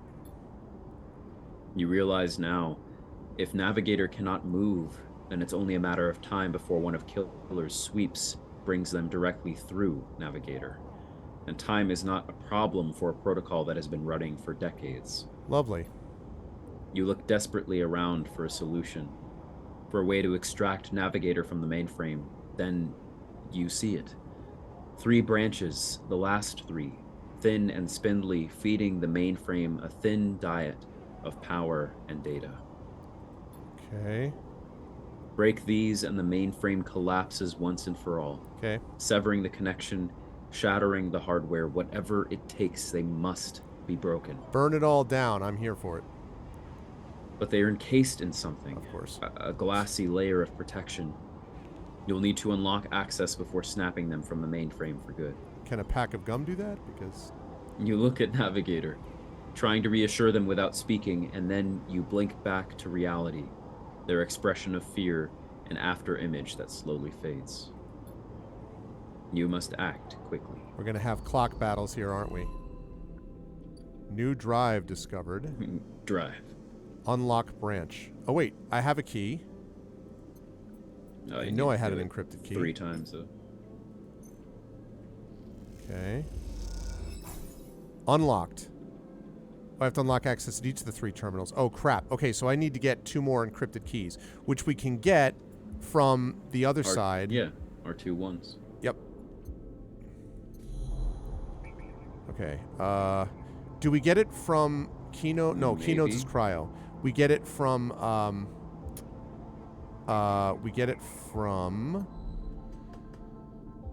not Yadigan, the other one. Yeah, we have to get a key in each of these. Okay, we gotta take the hub down. I basically don't think we have a chance to wait. I know. We can't even wait for a cycle. We gotta roll.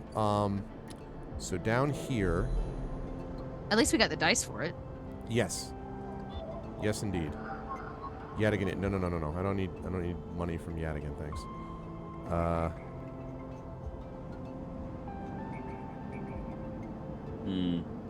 No. Maybe it is Keynodes. It is. What am I saying? Keynode. Duh. So like where you get a key. Maybe. I guess. Yeah, that must be it. I don't know. forgot to. That must be it. Okay. So let's go to the keynotes. And it makes sense too, because that way you don't have to leave this area. Yep. All right, keynote. All right. Ooh, Whoa. tricky. We do get a +1, so you could use the 5. Right. Why does it say 3 too? Don't know. Okay. Before we do that one, let me see if any of the other ones are easier. I bet we need to get one from each of these.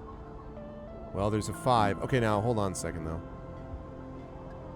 So you could use the 5 on the last one and the 4 on this one. Right. Yep. I think. Or not. No, it's gonna make you use the 5. All right. Let's see if I can do anything with the other one though. And there must be 3 keynotes, 3 keys. Yeah. 3 keys. Yeah. So those are the 2. So you basically have to use the 6 on this one. So 6 on this and the 5 on the other, right? Okay. Well, thank goodness we had this then. Although we could re-roll these. I mean, they're a pretty decent layout. Yeah. I mean, we got what we need. Yeah, You're you're right. Yeah. Yeah. Because I think you can re-roll it after you spend what you have anyway. Yeah, what's left will re-roll. Oh. Oh. What? All 3 of us like, oh. Hello. A glint, like a light traveling along the edge of a wave, fills your eyes. Yep. Yeah, definitely Rising Ties. Nice, Emily. Then the blade follows, A long head with two dead sockets slipping towards you in silence. You freeze, hoping it will pass you by, hoping that it will not simply slice through you like air. The blade head nears, slides past you. Almost. It nicks you, grazes you. You're desperate to cry out, to call out. But you hold your silence and simply watch the blind eyes of the killer glide past, empty of all thought. Then the blade winks into the dark, and you're alone again. Now you cry out. Ah! Okay, that was terrifying. Okay, one more key. Let's get the other key with the 5, right? Yep. Right. It's weird that you can't use 4. I don't know. I think you can use the dice to the side in red is one you can also use. Right, Brandon mentioned that too, but I didn't know why. Okay, anyway, that's fine. I mean, as you said, we have it, so like, extract the data. There better be a big ass reward coming out of this. Okay. All right, now that we got that, we can now go to. Well, that was it. Mainframe branch. I see what you're saying. Because we have the keys. Right. Oh, we unlocked that branch. Okay. Branch 3. Whoops. Nope, not money. Unlock this one. One more. Okay. Leave. And the third one. Nope, not that one. Okay, branch 3, branch 2, so... The little one at the bottom. Branch 1, yeah. Yeah. Okay. I'm really glad we came here first to do this. Okay, good. Now that we leave, it means we should be able to get back to the mainframe. Okay, we have access to the branches. Forget hacking the system, killer has to die. If you can slice the branch connections, the mainframe will shut down. So we could re-roll those ones. Right. I would use the 4 because that'll give us a 5 if we use it on the plus one. 50% positive, 50% neutral. If we get 3, now here's the thing. So why would we? Okay, so we have 2 options. We can try for killer is dead. Breaking the mainframe's final connections will end the protocol. It's not clear to me. I mean, this one, so you have, like, catch a killer. Okay, that's 3. But this clock is 8 as opposed to 3. What is the benefit of this that I'm missing? You get to keep the killer. Yeah. Which means that probably there's something else you can do with it. You get to isolate it and keep it versus killing it outright.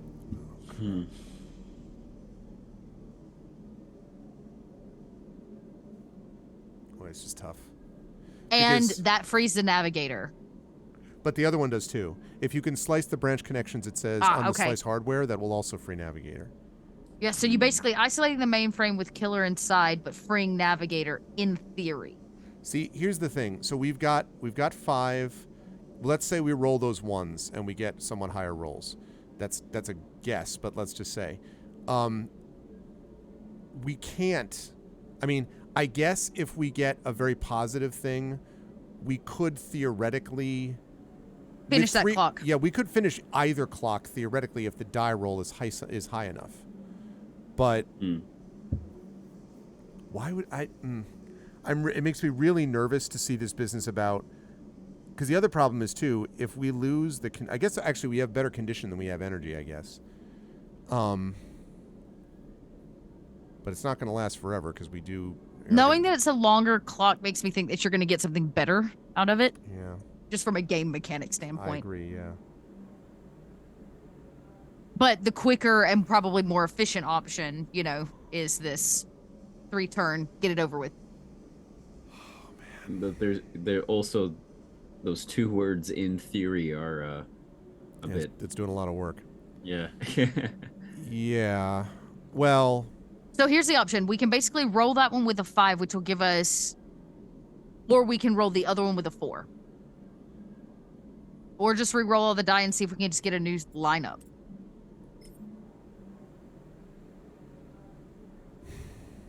can't get a negative outcome on the other one. Yeah, and if we do roll the other one, then we're locked into re-rolling these dice because we have to try to finish this cycle. Oh my god. Oh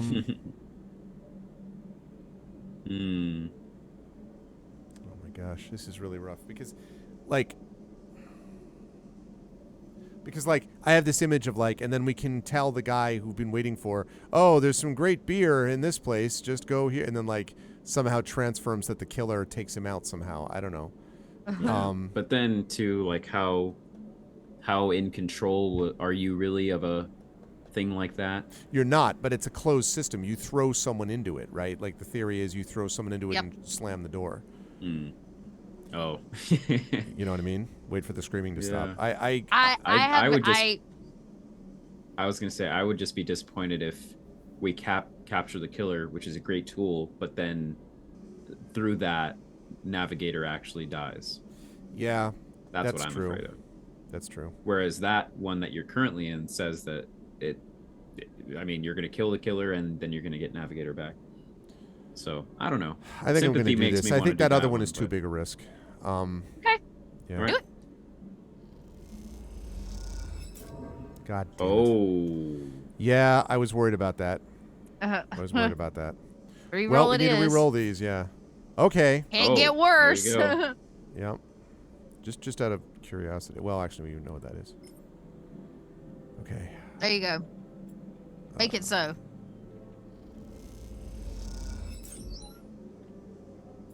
All right, last one. Hope for the best. This might drop your energy to nothing. God damn it. Oh no. Oh, we're screwed. Now, what I will say, I don't know. We don't know that this will necessarily go away, right? No, we don't. No, know for we'll have to sure. come back and finish it, I imagine, because it's like part of the process of dealing with the. Wow. I mean, we had a bunch of good rolls leading up to that, so I can't we really tried. complain too much. And we did get the thing that was actually time sensitive done. So. Did we? I mean, he's still there though. We Yeah, broke. but the nodes were what had to be done with time sensitivity. I don't know though. I don't think so. We broke the nodes, so it lets us get in there, but we haven't dealt with killer yet. I mean, we almost got taken out ourselves by the killer. We had to open that thing to get the nodes dealt with. But anyway, Well, we're gonna have to go to sleep before we can try again. Right, and that means we got to get food. There's nothing we can do about it.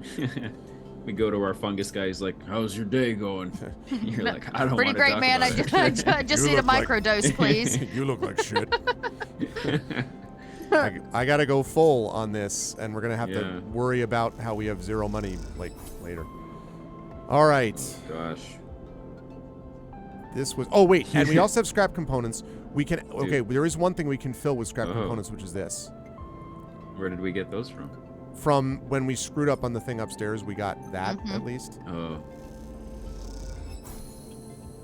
Okay. Nice. At least maybe we have a house to rest in now. Now we have to seal the unit. What? It's all broken down. Once the place is sealed, it'll be livable. Ah, come on, man. All right, fine. In the meantime, next we have to buy furniture. Back to our crate. Yep, back to the crate. This game is like a life simulator. Okay. Gotta worry about not starving. Gotta worry about saving your friends Skinley, from see you killer later. robot programs. Good night, Kinley. Yeah, I can see that, Drew, for sure. Okay. Pretty decent dice. Yeah. Yeah, it is. Okay, I don't want to run into any guy being like, hey, can you pay my tab? Shut up. I'm going to deal with this problem. I'm going up. I don't want to lose Navigator. I feel like Navigator is a Navigator, you know? Like, okay. Mm-hmm. Okay, so now, okay, well, like, this will do it, worst case scenario. Yep. Actually, we could go, yeah, I'm not going to waste what we already did on it. For a minute, I'm like, maybe, no. Okay, killer is dead. As you blink into the cloud, you see the last flickers of life from the mainframe. This vast machine once ran the whole station, spanned it up, directed and processed the flow of energy, water, and data, fed the lives of thousands of people. Now it is finally dead. Navigator's beside you, and you both watch as the branches flash and twist like forked lightning until they recede and fade. Killer flickers across the scene, blindly flailing as the system breaks down. They thrash as they blink in and out all around, parts of them disappearing with each return, till only the blade-like head remains, and then that too is broken. To be clear, I have zero sympathy about this. Like, the hunter is one thing, but I'm just like, whatever, man. He was a dead killer roaming the universe forever, and... It all goes dark. Erlin's eye is now without a center, and yet is unmoved by the change. Along the rim, the master control points that Erlin, that Havenage, that Haifa installed run strong and steady, puppeteering the station from its periphery. This was a long time coming, says Navigator, drifting faintly around you in a lazy orbit as if to shake off their imprisonment. Killer had been wandering blindly for so long. This place was their domain and prison, and they followed their directives for the many decades they roamed here. They cut the threads of the mainframe, executed its administrator's AI, and then kept slicing. At some point, they cut away their own ability to see, to sense, to taste, to speak. And yet they kept cutting, until only those 3 threads remained from millions that once thrummed here. Only their blindness and chance kept them from making those final 3 fatal cuts. Exactly, Dragon, and it is creepy, you're right.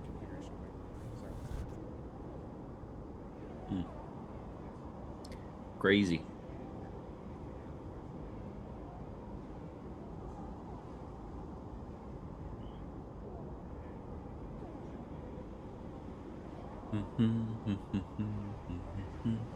Schrodinger's Navigator, yeah. Okay. There is ceaseless violence in the kind of system that creates beings like this. Those that will execute commands endlessly, even to their own destruction. It is good you ended it here. You watch the data points of the station spin around you, blending with the fixed stars. There's something satisfying about finally wrenching the last threads of control from this central point. It was little more than a ghost by the time you reached it, but this place deserves to be haunted by better ideas than a totalizing system of control. That's a good line. That's a good line. Navigator floats beside you. It is free now. This station no longer presents a hazard for illegal entities like me. They turn to you, their face a cloud of shimmering light. In fact, in time, perhaps it can be a refuge. Hell yeah. A refuge. That sounds like something of value. Something worth building. A dark shape passes across your vision. A distant curve of something like smoke or oil, fluid, shifting tank of total darkness. The Greenway, says Navigator, following your line of sight. It was cut off at the moment of the collapse, so hunter or killer could never reach it. Now it is closed off to us, separate from the cloud. What system's inside it? It may be totally dark, or perhaps some other old protocols are isolated there. Navigator turns to you. And we have now seen what decades of isolation can do to a protocol. We could extract an access cipher. They pause and then blink out of existence. Never mind, side quest. We got other problems to deal with, okay? Oh. You freeze, he shocked. he just has it. He's like, no, it's right here. You're like, okay, sorry. But a moment later, they reappear with Thanks, a alright. glowing polygon of data. Here, the cipher you need. You take it, still shocked. I am not used to being free, to being able to move and explore and extract without fear, without limits. Navigator does a little twirl. This will take some getting used to. I have a feeling actually this is going to be a pretty big boost on the station. Like having this thing, it could just be like, yo, can you go check out the Havenage thing? Yes, indeed, you know? Blinks out of existence, comes back. Yep. Thank you for this gift. They whirl their spheres around you. The entities of this station will always be friends to you, Sleeper. Nice. And I to them. It is true that mutual need is required for friendship, but I must admit I had not considered the value of offering assistance without personal gain. I will think on that. Navigator loops around you rapidly, suddenly eager to test their newfound freedom. And then they say, Oh, but first I will explore. Perhaps there are still intelligences that hide themselves as I did, encased in simple systems, cut off. Navigator glows. I should like to free them. And with that, they drift away, flickering, glowing, then shifting so rapidly you lose sight of them among the glittering rim of the eye. You feel a pang of jealousy. Free, without a body to weigh you down or fear to limit you. How must it feel? Your eyes fall on the Greenway and its secrets, though perhaps that can wait until after you've celebrated this victory. Yeah, we still got other problems. Hey, yeah, upgrade point. Okay. Nice. Now we've got the +2 upgrade points. So, what was the thing that I said I was going to use for this? It was, let's see, Sunbathe dice action allows energy recovery at home. That's valuable. Or we were thinking about maybe doing I was thinking about going maybe +2. Oh, no. I wanted to save it per +3. Did I really? 3 points? Yeah, it might be better to get all the small stuff. The little bonuses. You talk about down here? Like the... Yeah.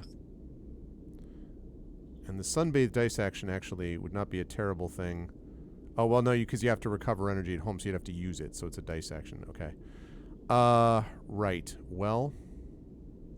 You can use scrap components at home to repair condition as well. Yeah. Okay. And engineers come up a lot, too. Yeah, it has. It's not a bad idea, actually, to think about. I mean, we go +1 here, and then we can use scrap components. Yeah. Yeah, let's do that. We're going to need one more point, but... Okay, right. Okay, so, wonderful. We did that. That is taken care of. There's nothing else here to get to, so that's done. Okay. So, what we need to do now, I think, is figure out the situation with, let's see, scrap. Well, we can go fix our house with the dice. Yes, that's true. We can fix our house with the dice. All right, yeah, that's a good idea, actually. We should probably do that. Right. And we're going to need to get some cryo somehow, because, I mean, we have enough Maybe that we can take care of energy the, today, but... I was about to say, maybe we can use the 3 dice to, like, build up some cryo scrap or work or something. Yeah. Yeah, and if we get enough cryo, we could buy a ship mine. Okay, let's see. That will be great. You're already down. Yeah, there you go. Yep. Random items. And safe, so we could get... Oh, these. yeah, that seems pretty There's good. 3 on that one. And save the 5 for our house. Right, yeah. I mean, worst case, yeah. Nice. Neutral. Okay, we got 10. Could do a steal a shipment, too. Let me see. Okay, worst comes to worst. Oh, we get an effect on our condition. Doesn't that go away when we sleep? No, well... No, because the condition is also what your body stabilizer takes care of. But I still think it's worth trying once, and I want to save that 5 for the house, as we said. Nice. Nice. Right, and that's all. Yeah, Well, security, yeah. that's fine, that's fine. We got random stuff. Look at this, we got Girol caps. one of those places needed 3 of those. Oh. Oh man. Okay, so that's the start. Yeah, what was the thing that needed 3 of those? I think it was down at the our other fungus end. guy. It was here. Mm-hmm. Oh, never mind. No, those are the Mats caps. Those are not the right ones. Yes, and you're right, fungus Matsutake. guy.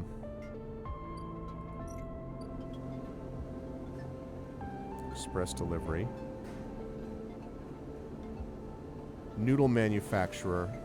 Look at all the energy you could theoretically get. We're not going to use that now because we need that die, but... Energy! But there's our house. Yeah. No, I'm going to do the house. I just wanted to think about, like, the mushrooms. Does this just show you the one thing? There we go. We need 1 more of those. Oh, So close. Yeah. because it's going to give us something that's going to be epic for energy, which will be nice. All right, let's go fix our house here. Epic energy.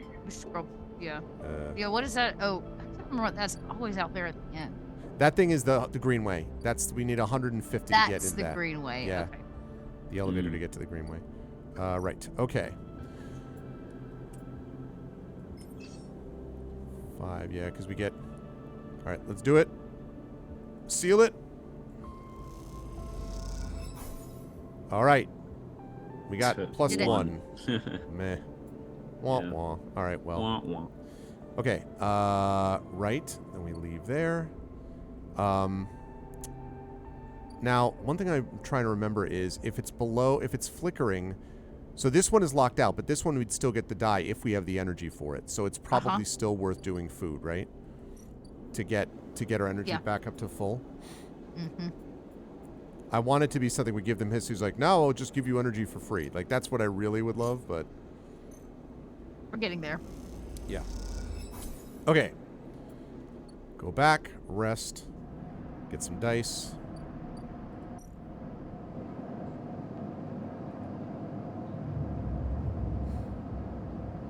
Oh, nice, Emily. Okay. 5, a 3, a 3, and a 2. Okay.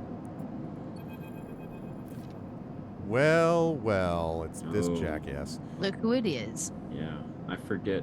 I You play. think Ethan. I was him. I think you were playing Yep. him, yep. Cynical bounty hunter. Mm-hmm. Wakey, wakey. Ethan is outside the moment you leave, leaning on the corridor wall. Ethan. Ah, that's right.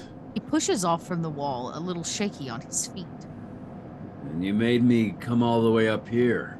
His hand comes to a rest on the butt of his handgun, dangling from a chest holster. I thought we had a deal here. You pay my tab and I don't shoot you. Wasn't that it? Or am I misremembering? Oh, so I thought it was that when the clock runs out, then you have to pay, not you have to pay to keep the clock from running out, so stay silent. Someone could be sitting on my stool right now. Think about that. He smiles. I like it there. There we have music, we have drinks, we have darkness. He shades his eyes. All we have here is fluorescent lights and a bad smell. Exactly, CQ. I'll get the cryo. Ethan lazily draws his handgun from his holster and holds it out. Cryo, whatever you have, now.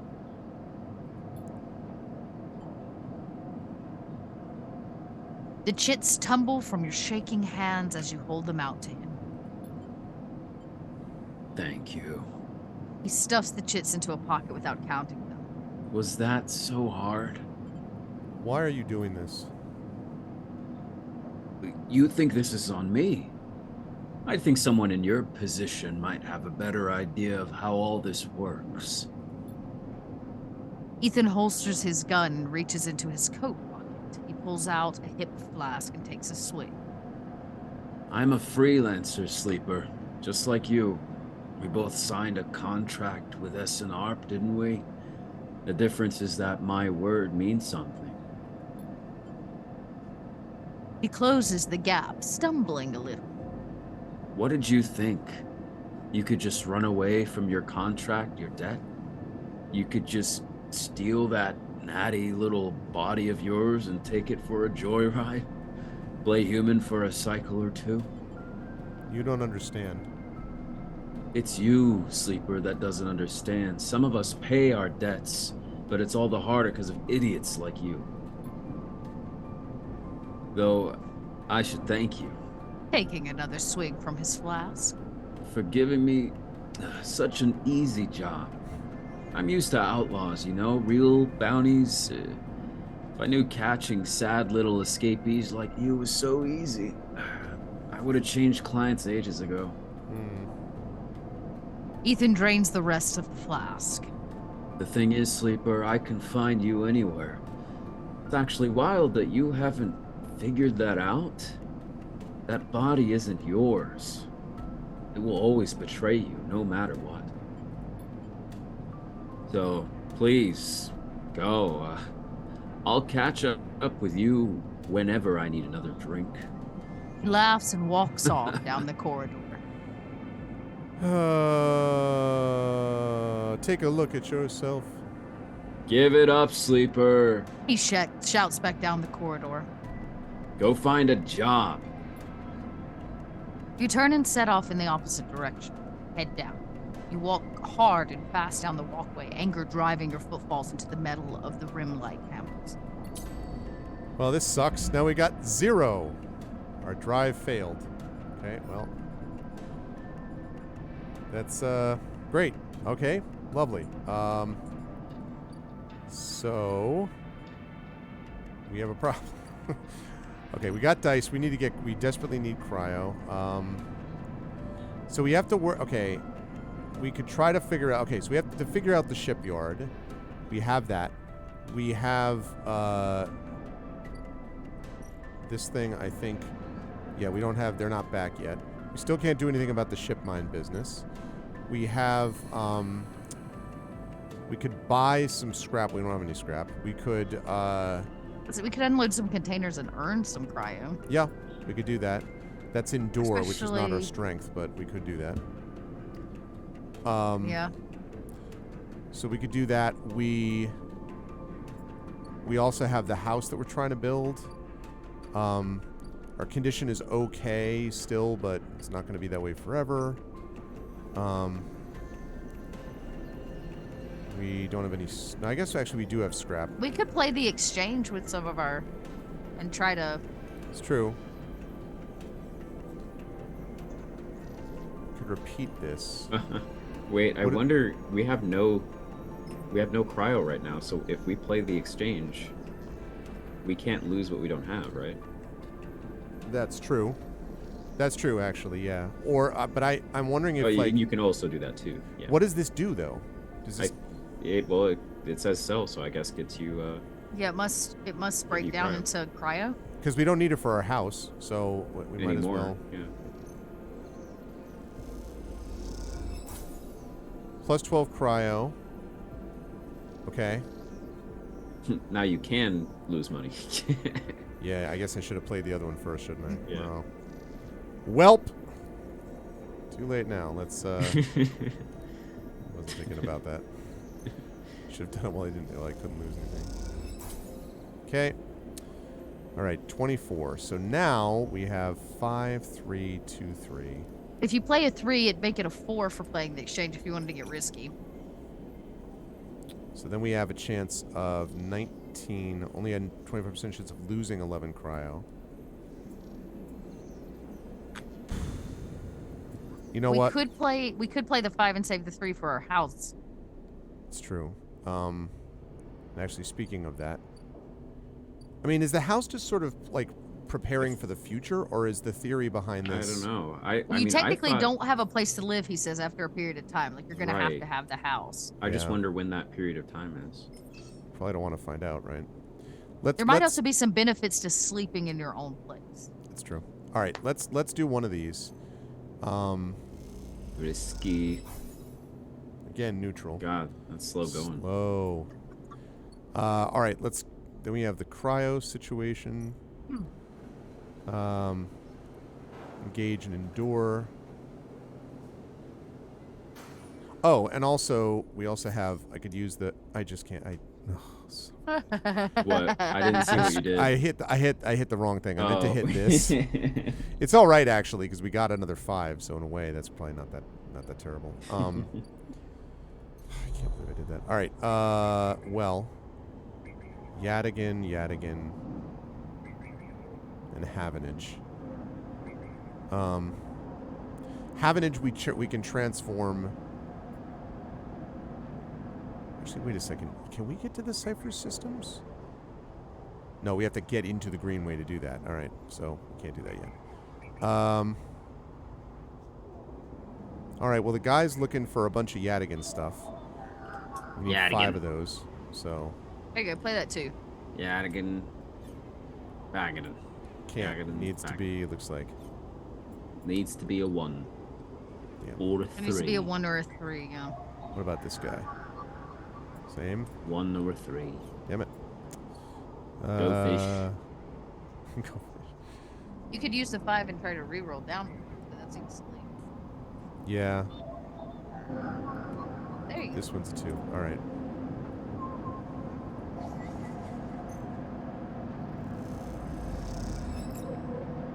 Okay, so we got Havenage data again. We need 5 of those, or we could trade those in for cryo. Here's one. Also a 2. Nice. Okay. You know what I say? Go use that 5 on the house again, since that's going to be a big time clock. Yeah, I agree. Okay. All right, and that's all of our Havanages, so we've only got 2 of these. Cool. A couple Yadigans, but okay.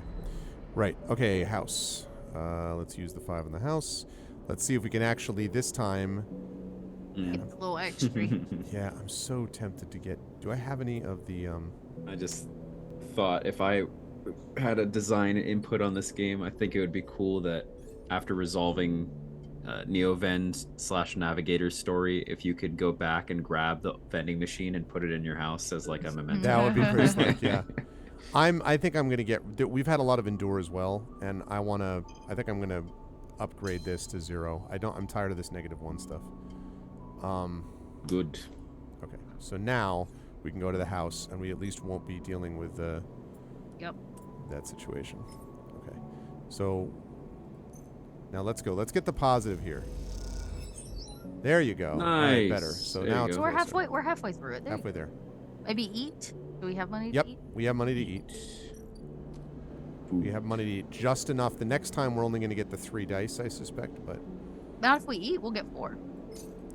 Right? yeah, but I'm saying after next time the Oh, condition yeah. will be dropped. Oh, yeah. But yeah, initially it will be. We had already re-rolled before, Wispy. Fungus fan. Okay. Right. Now we go home. Meanwhile, she's over there being like, "How's the ship mine going?" I'm like, "Just fine. So much Distracted. cryo. Sorry. Yes. Tons Yeah, of yeah. cryo. Yep. It's going great."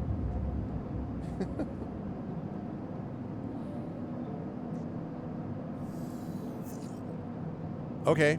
I like that 6 and the 5. Mm-hmm. So if we're really desperate for a cryo, we could go play that 5 and 6 on the dice. Because we'll be Yeah. more likely to win. Because we're, like, if we really wanted to just drop them, and then we could use those ones to finish off the Yadigan. Could do that. I don't know whether we want to do that, though, or use the house now that we have, like... Because we could Yeah. probably finish the house with a 6 and a 5. Right? 2 It's positives. true. We won't have any, but we won't have it. I guess I'm looking like if you use 1, 6, and use the 5 to bet. Basically, I'm trying to make us some money. Right. We need like some income. I'm wondering if we do the 6 and the 5 and then re-roll the ones. Oh, and not use them for the Not Yadigan. saying Right. we need money. Because the or Yadigan saying, thing- we need a house. But you're right about the Yadigan thing. The Yadigan thing, though, provides us Yadigan data, which we haven't been able to sell yet. Because we only have 1 of them and we need 3. Right. We need 5. Okay. Then yeah, let's re-roll the ones. Let's use those 2 for the house and re-roll the 1. And let's hope we get positive on both. Well, this one's definite positive. This one will absolutely be the case.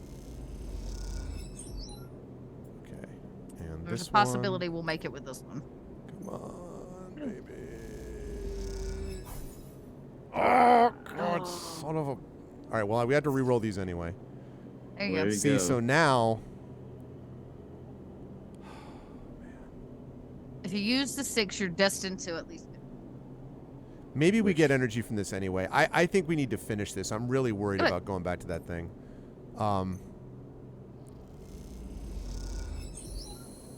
did it. We have a makeshift apartment. Please tell me that something good comes out of that. We got an upgrade point. That's nice.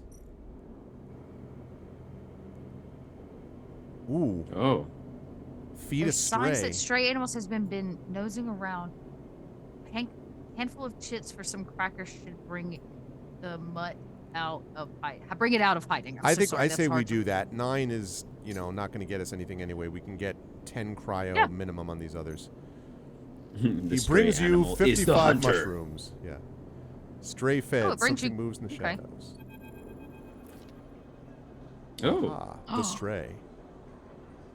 The stray hops onto a work surface and looks out the unit's small window. It doesn't acknowledge your presence. It just sits there beside the tray of crumbled crackers, staring out at the low end. Like all cats. What is this cat's story? Are there more on the station? You haven't seen another in the low end, but in this vast megastructure that means there could be a whole colony of cats like this one down in the Warrens. We have a self view, yes, a little bit. I can show it to you. CQ, remind me when we leave here. And that's funny, Rising Tide. Like, yep, ship mine, got it. Working that. The ship mine falls out. Never mind that. That's not a ship mine. It's a different ship mine. You look at its sleek, dark fur and sharp eyes. It doesn't look ragged. It looks at home. In fact, its presence in the units makes you wonder if it's the stray's apartment which you are squatting in. We watch the stray. Though the stray is looking out at the station, you feel its attention on you, waiting for you to spring your trap. You remain relaxed and watch as something flicks in its eyes, perhaps the reflection of a passing ship. Thank you for not approaching me. Here, have 700 cryo and... Yes, the stray settles a little and starts eating, picking at the broken crackers. You don't remember ever having been this close to an animal. It triggers something in you, a recognition of a life, totally unlike your own, but still somehow connected, parallel, even interwoven. The stray licks crumbs from its fur. Were you born here? The stray lifts its head as you speak, but looks out at the glow of the low end, not at you. The cat's comfort in this place is enough to answer your question. The stray is a born resident of the Eye, like all those thousands out there beyond your window. This is, after all, a place for strays, for both those who begin their journey here and those who end. You turn your eyes to the window, the one that the stray looks out of, and you both watch the stars and the ships together. Cool. Cat love. You feel something has passed between you and the stray, a kind of acknowledgement of each other, a sense that each of you might share something with the other, a point of connection. Then all at once, the stray yawns wide, hops down from the unit, and brushes along your legs. And then it is gone, out through the unit door and back into the corridors of the low end. Those are my crackers! Okay. Oh my god, are we gonna get kitty cat cutscenes from now on? I don't know. The stray will always come. Doesn't mean they like you, though. They're a cat after all. So this is basically the way you pet the pet, right? In the thing. You can feed the cat in this Exactly. game. Okay, we're done with the empty container. We have a makeshift apartment. So now we need to get some cryo. So now we're thinking of bedding is what we were thinking about doing. Well, we right? only have a 2. It's not gonna be a good option for a bet now. Right. Says you. I mean, it could turn out, but I doubt it. Let's see. What if we do... wait a minute. Noodles. No noodles. See, hang on a second. 50% neutral, 50% negative. So 3 or 1, and negative means nothing happens. So we could also do that. We could do this, That sounds like a good option. and that might give us energy without having to pay the cryo. So let's go. We're making noodles from seaweed. Yeah, we got some energy. Hey, Cool. that's the best we could do anyway, actually, because yeah. And we didn't have to pay this time. Yep. And now we get to sleep in our new house. Now we get to sleep in our new house. That's right. I almost forgot. I went back to the other one. Okay, new house. End cycle. You gain so much. This place gives you everything. You. Right? Yes. No, maybe. it's just another place. Yep. Just another spot. And we're fading. This is the other problem too. Is we also need stabilizer. We have some serious. Maybe we should focus on that this time. Yeah. Now we need cryo to get the stabilizer. Like we. So maybe we could go bet that 6. Yeah. Let's see. Where's the betting? Isn't it the martini glass? Is it the martini glass? Oh, yeah, you're right. Nope, I'm Tavern. wrong. Hey, there's the gum box. Oh, wait a minute. Oh, Oh, okay. Dot was right. Good call, And- yeah. Waitress looks at you with suspicion as you hand over the box. Is this the right place? Oh, maybe it isn't.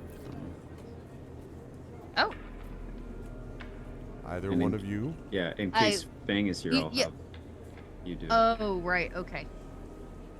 As you go to leave the Tambor Tea House, a hand falls on your shoulder. Yeah. Ah. Sleeper! Fang hisses from behind you. Oh, Sleep- sorry. Sleeper. Sleeper! Fang How did you hisses from find- behind you. How did you find me? The penguin. Penguin? What are you... Oh, he thinks for a second. Yeah. What do you mean? Oh, do you mean... He mimes throwing gum in his mouth. That wasn't meant for you specifically, but... He cringes. Look, it doesn't matter. Come, let's sit. As you were talking, I looked down at the bottom a second. We have 5 cryo and 2 mushrooms. Like, that's our pathetic item total. Actually, It's sounds like my college experience. Yeah. Fang guides you down a set of stairs to one of the Tambor's lower levels. The tea house is stacked with curved mezzanines, all connected by a central atrium. The levels are filled with makeshift booths and bars, and conversation bounces busily off the metal walls. Fang sees you look around. This place used to be a fuel tanker's main drum, hence the name. The tea house part is a bit of a misnomer, though. You can get anything the eye offers from this place, but real tea isn't exactly readily available. Just water and herbs. He picks up a booth. It's like the easiest thing to make. Yeah, it's He true. picks up a booth. It's self-fashioned from some old salvage tanker container lined with spongy insulation foam and collapses it.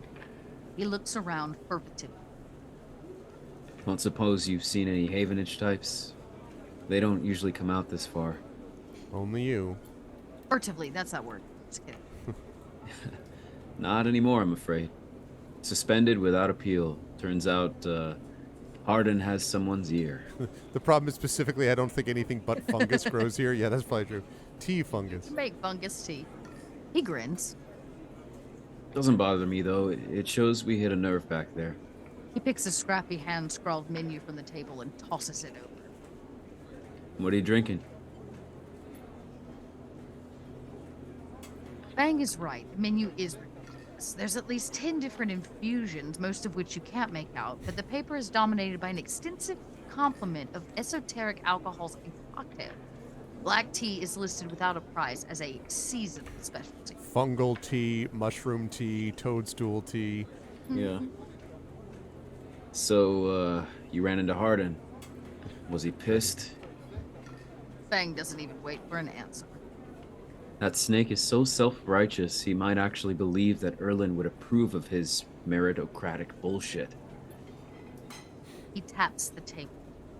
If Havenage was like it should be, like it was founded to be, they would have shouted him down at any council meeting he dared to mention true citizens. He sighs. But I guess his kind run the place now. A young woman with a vine tattoo snaking up her arm turns to look up at the booth, a slate in hand. Your order? You skim the menu, your eyes glazing over. Time to pick something. A Girol neat. And can you give me the cap? I need the cap. Yeah. A Girol. There's no nice tattoo option. No. Fang taps the table to order the same. And you? She begins looking to Fang, but when she sees him, she suddenly stops. What the? Fang shrinks a little. You're supposed to be working. This is just... Oh, no, just kidding.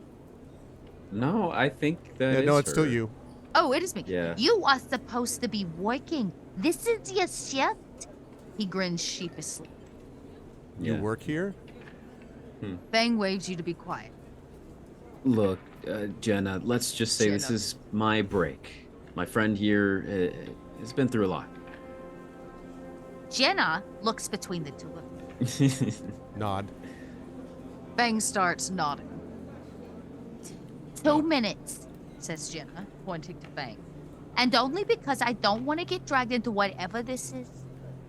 She gestures at the table and walks off. Fair enough, Rising Tides. Whatever this is.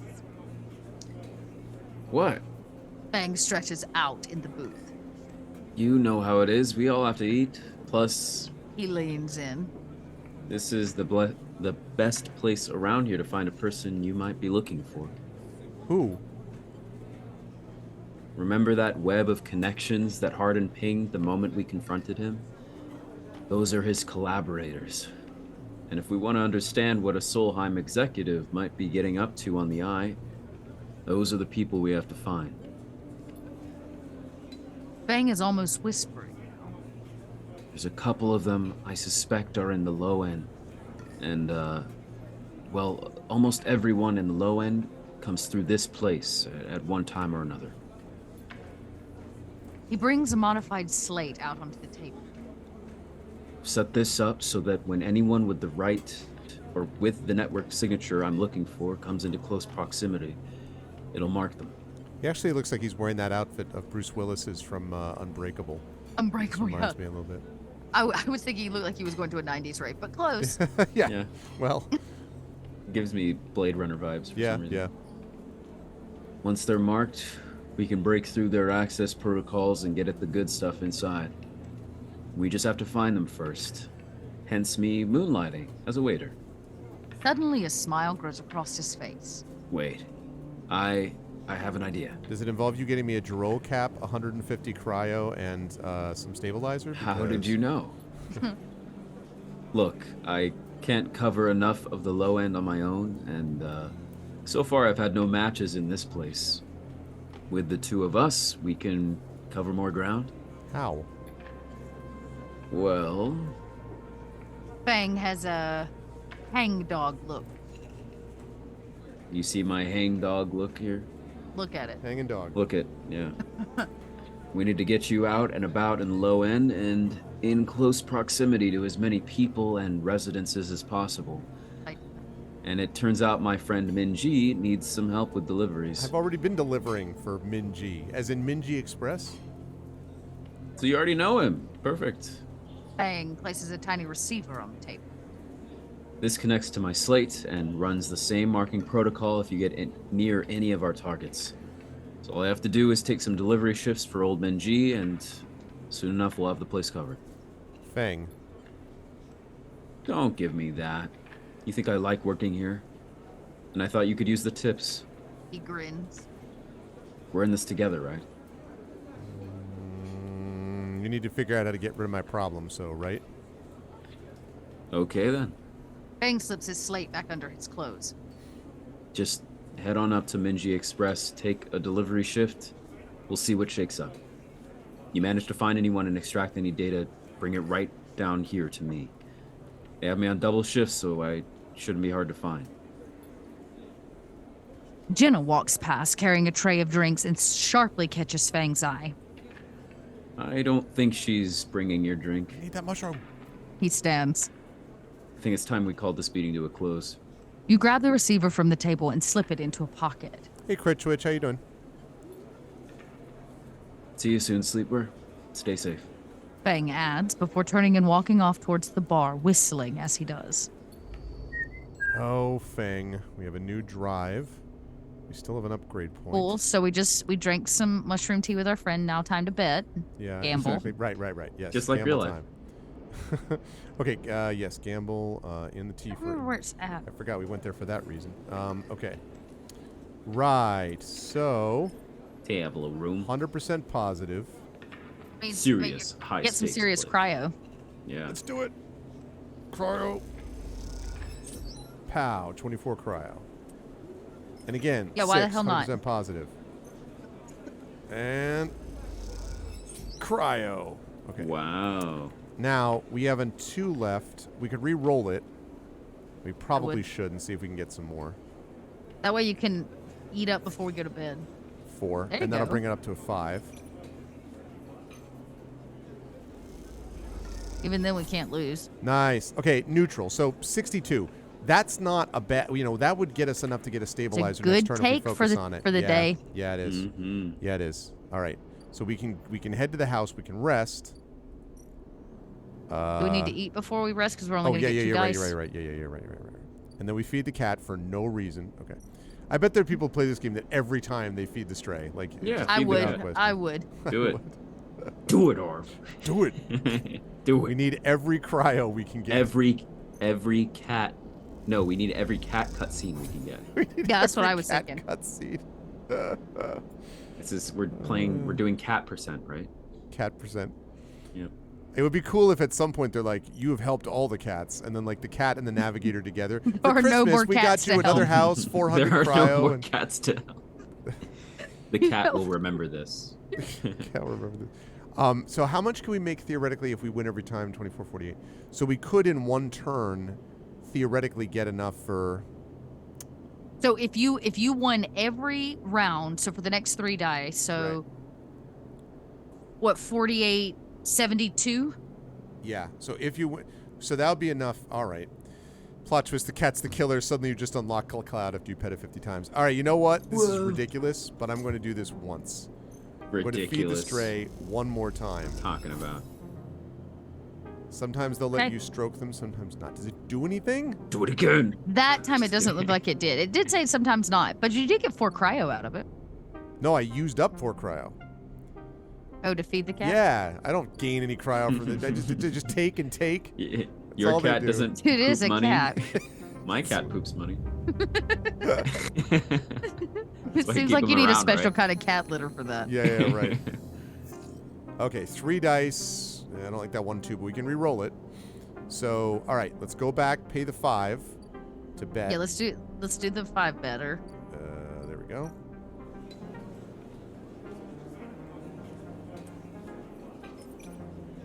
Okay, so this is 24 guaranteed. Okay, so I guess we re-roll both of these. Come on, 5s or 6s. Hey, 4's not bad. It'll be a 2 4s. 5. Okay. So we really need to get enough for stabilizer. Mm. Oh. God damn it. Well, I mean, okay. all we need- can do is keep going. Yep. If we get positive on this, we have enough. Ah, come on, man. Close. It means that next time we'll Can we get it for sell some sure. of our data? How much do we have? Like, can we sell some stuff? Yeah, we do. We could sell. We have 2 Havenage data. I was trying to save those up for this guy, the data fence, because he's got some stuff that he'll be able to. Because if we can give him 5, then he'll give us a ship mind. Oh. And then once yeah, he we has that, should save those. then we can give those to then we can give that to what's her face. So we probably should save that. If we rest one more time, it's okay because we'll still get 3 dice. We rest one more time, then we'll get enough for the stabilizer and we can get energy. So this is actually fine. There's no reason to heal because or to go eat because it doesn't make a difference anyway because we can only get 3 dice. The cat's like, human strug his crackers stay off. I still cry. You didn't feed the cat, Arv. I did. You're right. I didn't. You're darn right. You're darn tootin'. What? Only gets crackers every Oh. other day. Oh God! What? What is this? Right. Maybe you Ethan's- shouldn't go talk to him. I'm not talking to that Just guy. go gamble first and get yeah. Don't talk No, to him. Yeah, gamble, spend all your money, and then go talk to him. Because if you have no money, then he Right. can only Give take him like 2 shits. He's like, Yeah. all right, fine. Yeah. Okay. Here we go. I wonder what it'll be. 109. Whoa. Let's go get some stabilizer. Acquire Life stabilizer. needs things to live. re-roll those 2. Okay, we got 1 stabilizer. Whoa. Whoa, we Oh. got something. A passkey for an apartment found tucked inside a stabilizer vial. Okay. Ooh. Interesting. I think Dot was voicing the Wow. I doctor. did voice Sabine. As you quickly leave the surgery, eager to be away from Tashiro's glare, you notice something wrapped around the stabilizer vial clutched tightly in your hand. I'll be wrapped around this vial. You open your hand and a thin film, marked with holes and sigils, unrolls from around the vial. At one end it has a hard metal strip, a handle. Let's inspect the film. You hold the cloudy film up to the light. It's perforated with an ornate pattern of holes. You can make out a word among the markings. Passkey. Is this an entry key for somewhere? Inspect the handle. The metal handle is worn and pitted, but you can see a set of numbers imprinted into it. 207F. And then, crudely scratched into the handle at some later date, low end. For a moment, you consider going back to the surgery to return the key and then quickly think better of it. Did Sabine want you to have this? Or is Toshiro passing on a message? Time to head to the low end and find out. Nice. Yeah, okay. So, and we got another Ooh. upgrade point. We, Oh, we there's have the key card. 2 now. Yep. We're going to take a look at that in a minute. Okay, +2. This is tempting because of the energy recovery at home. So I like that. I don't necessarily. This stuff, cryo actions are discounted by 20. Like that's kind of cool, but then there's also this: use scrap components at home to repair condition. That would prevent us. I mean, then we would have to get scrap, but then we wouldn't have to get the money for that. So I don't care about this icebreaker thing. So hard to kill. So we have these 2. I would say photosynthetic skin or self-repair seem like the best options. Yeah. I thought about the other thing about this is self-repair. Actually, once we stabilize, condition takes a number of cycles to degrade. So probably energy is the bigger problem immediately. Yep. Then let's do that. So let's make that happen. And actually, we can even +1 on endure, which I think I'm going to do. Endure.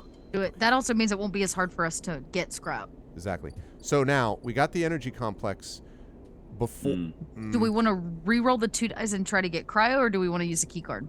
See, this is what I was thinking. If we do, we probably should do the key card. Although, because we only need. Well, if we go back and we get the stabilizer. Because I guess we're in our last 20 minutes. So what do we want to tackle? Right. Because we've got to get enough that we can eat, so we can get our energy up, so that when we eat the stabilizer, we can take full advantage of it. So, I think first thing we do probably is go to this apartment complex. Let's do it. Because. Let's see what happened. Yeah. You find 1,000,000 cryo. What do we find? Your great-grandmother has left you a fortune. Hello, my child. It's welcome. Okay. As you push the door open, the automatic lights flicker on inside the apartment. They reveal yellowing plastic panels, the curved shape of wall-mounted utility units, the detritus of a routine life arranged on every surface. Love me some detritus. Yep. My favorite band. I have a cream for that. You step inside, clicking the door shut behind. The amber light of the aging fixtures glaze everything with pale orange. The work surfaces hold a variety of objects, indistinct in the dull lighting. A pale blue light drifts from a doorway at the end of the room. Inspect the surfaces. Time to loot. Smudges through the thin layer of dust suggest a recent, rare, and hurried visit. They trace a path to the water dispenser, the auto wash, then to a cabinet, still half open. On the shelf sits an empty pill case. Go to the doorway. You cross the cramped utility room with its auto wash, dispensers, water closet, towards the doorway. Through the doorway is a dark, warm room, lit only by the faint glow of a terminal screen. Inspect the room.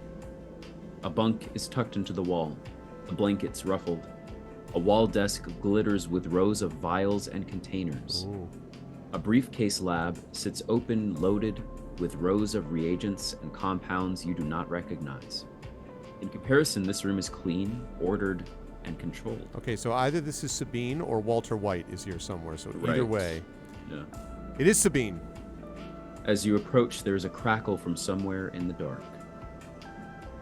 I don't exactly remember who Sabine is, but go ahead. Sabine's Sleeper. the doctor. Right. Sabine's voice shakily echoes through the apartment. Welcome to my home. I'm sorry I can't be there. I had to make alternate arrangements. You hear rattling noises, static. I was able to record this message, but I don't dare show my face. Something is happening within Yadigan. I no longer trust them. Their voice becomes distant, slipping behind the background noise. I have something to ask of you. I want you to get me out. I have 75 quests already. Yet another person. Yadigan were supposed to hide me, to protect me after everything happened. I was desperate. And then after that, I was too tired to care. A noise like waves passes over the recording. But I'm done with him now. I want out. Screw the debt. But I need insurance, something I can hold against them. I have my suspicions, but I can't be sure. I need information. And as you know, you need me. A pause. Something clicking in the dark. This isn't a threat. You have to understand my position here. Another pause. I know, Sleepers. I have been here before. I can help you, but not with Yadigan's noose around my neck. Give me data. Give me information. Give me something that I can use against Yadigan. Then I can get out, and you can get you can get what you need. Please. Waves of static cut into Sabine's voice. Bring it here to my terminal. I'll get to it when I can. You look around the tiny room and try to imagine Sabine living here. Working at the desk, sleeping in the bunk, blinking into the terminal in the dark. The recording cuts to static, filling the room with its white hiss. Then silence. I have a Yadigan thing. You sit in front of the humming terminal and hit a few keys. Sabine has left an access port open, but the rest is encrypted, locked away behind passcodes. It seems Sabine might not trust you as much as they want you to think. Who does Sabine need to hide from? And what debt do they owe to Yadigan? You try to assemble the pieces, but too many are missing. The only thing you know is that without stabilizer, your body will die. You glance at the briefcase lab on the desk, its glassware glinting in the dark. Okay, sleep well, Emily. You turn away and leave, the door clunking shut behind you. Back in the corridor, you notice the scrawled graffiti of a blade on the opposite wall. Yadigan. You feel yourself being drawn into something you don't quite understand. That's never happened in this game before. Nope. So my suggestion would be to use our 1 dot to finish up one of the Yadigan nodes, Okay, yeah. re-roll our 2, and see if we can get something higher to bet with. All right, let's do that. Yadigan.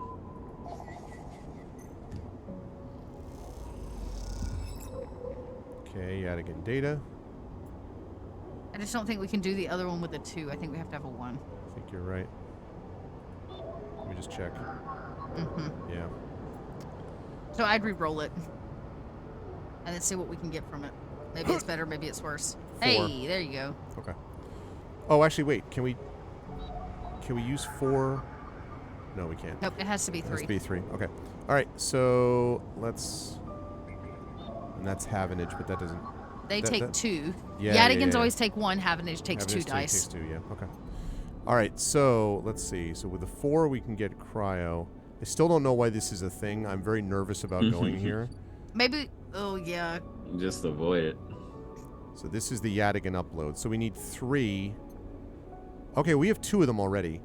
We might as well just put the 2 in to begin with and see.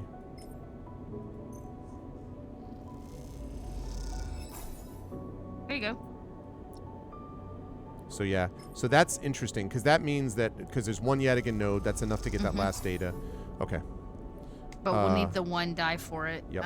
or Yeah. 3. So Nope, that's right. might as well go bet at a 5 and call it a day. Yep. Okay. Do we need to eat? Yeah, but that's what the. Mm-hmm. That's what the crowd's gonna be for.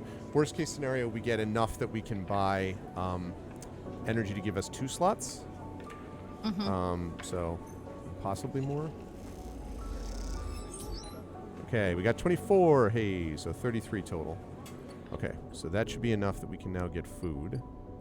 Yummy. Making sure I don't click on Ethan. Right.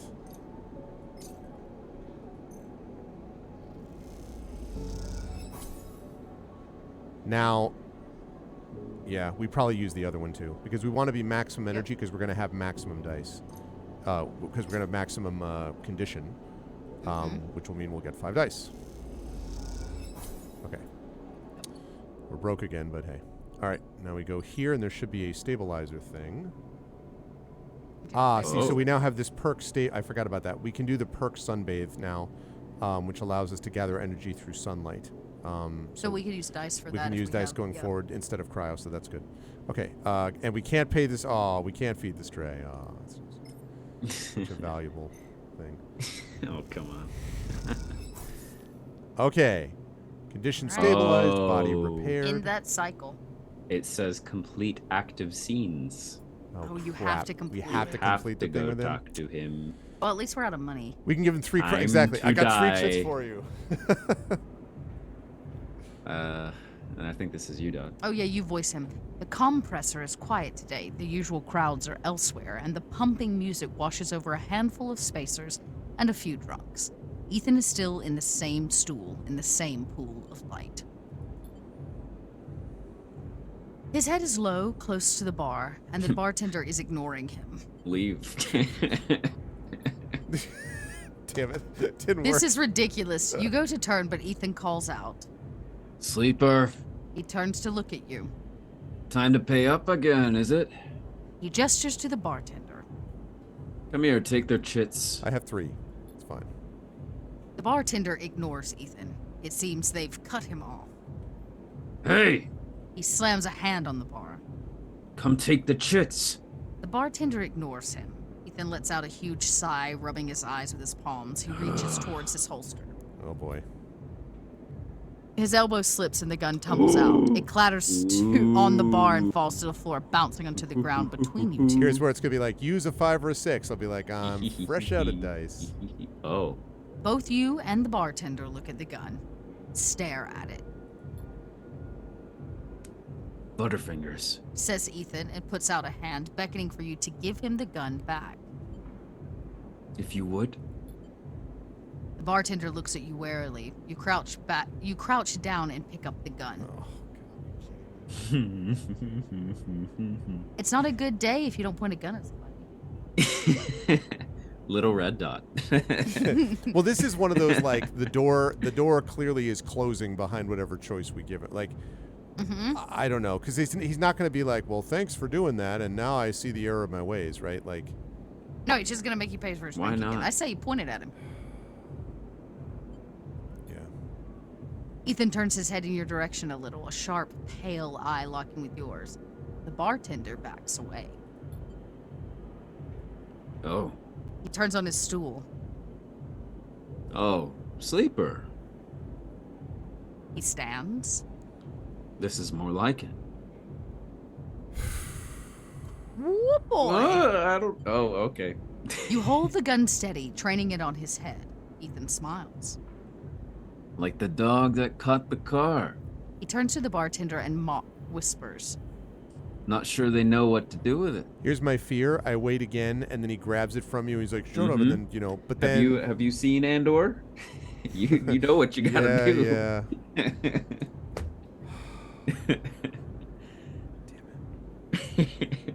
Do it, pull that trigger Do off. it. both times in that This is peer series when I pressure. watched that happen, I was Come like, on, chat. Tell Arv to man, pull the trigger. That's what he had to do. First off, if you haven't watched Andor, Yes. I'm so sorry. Watch that show. It's brilliant. Yes. Fudging And, brilliant. yeah, It's with- the most interesting look at the Yep. concept of Cold War spy ever. It's brilliant. Mm-hmm. Don't no. Oh, Harv. You keep the gun on Ethan. Ethan smiles at the bartender. Oh well. He says and grabs the gun, slamming it back into your face in a single move. You stagger back and drop to a knee. Somewhere nearby, the gun clatters onto a surface. It's a glancing blow, but it makes your vision swarm. Through the blur, you see Ethan wrestle a smile, thin slate from his belt, and hold it up. Enough of this. I'm logging the job and calling it in. Ethan taps at the slate. No more playing. Your head aches.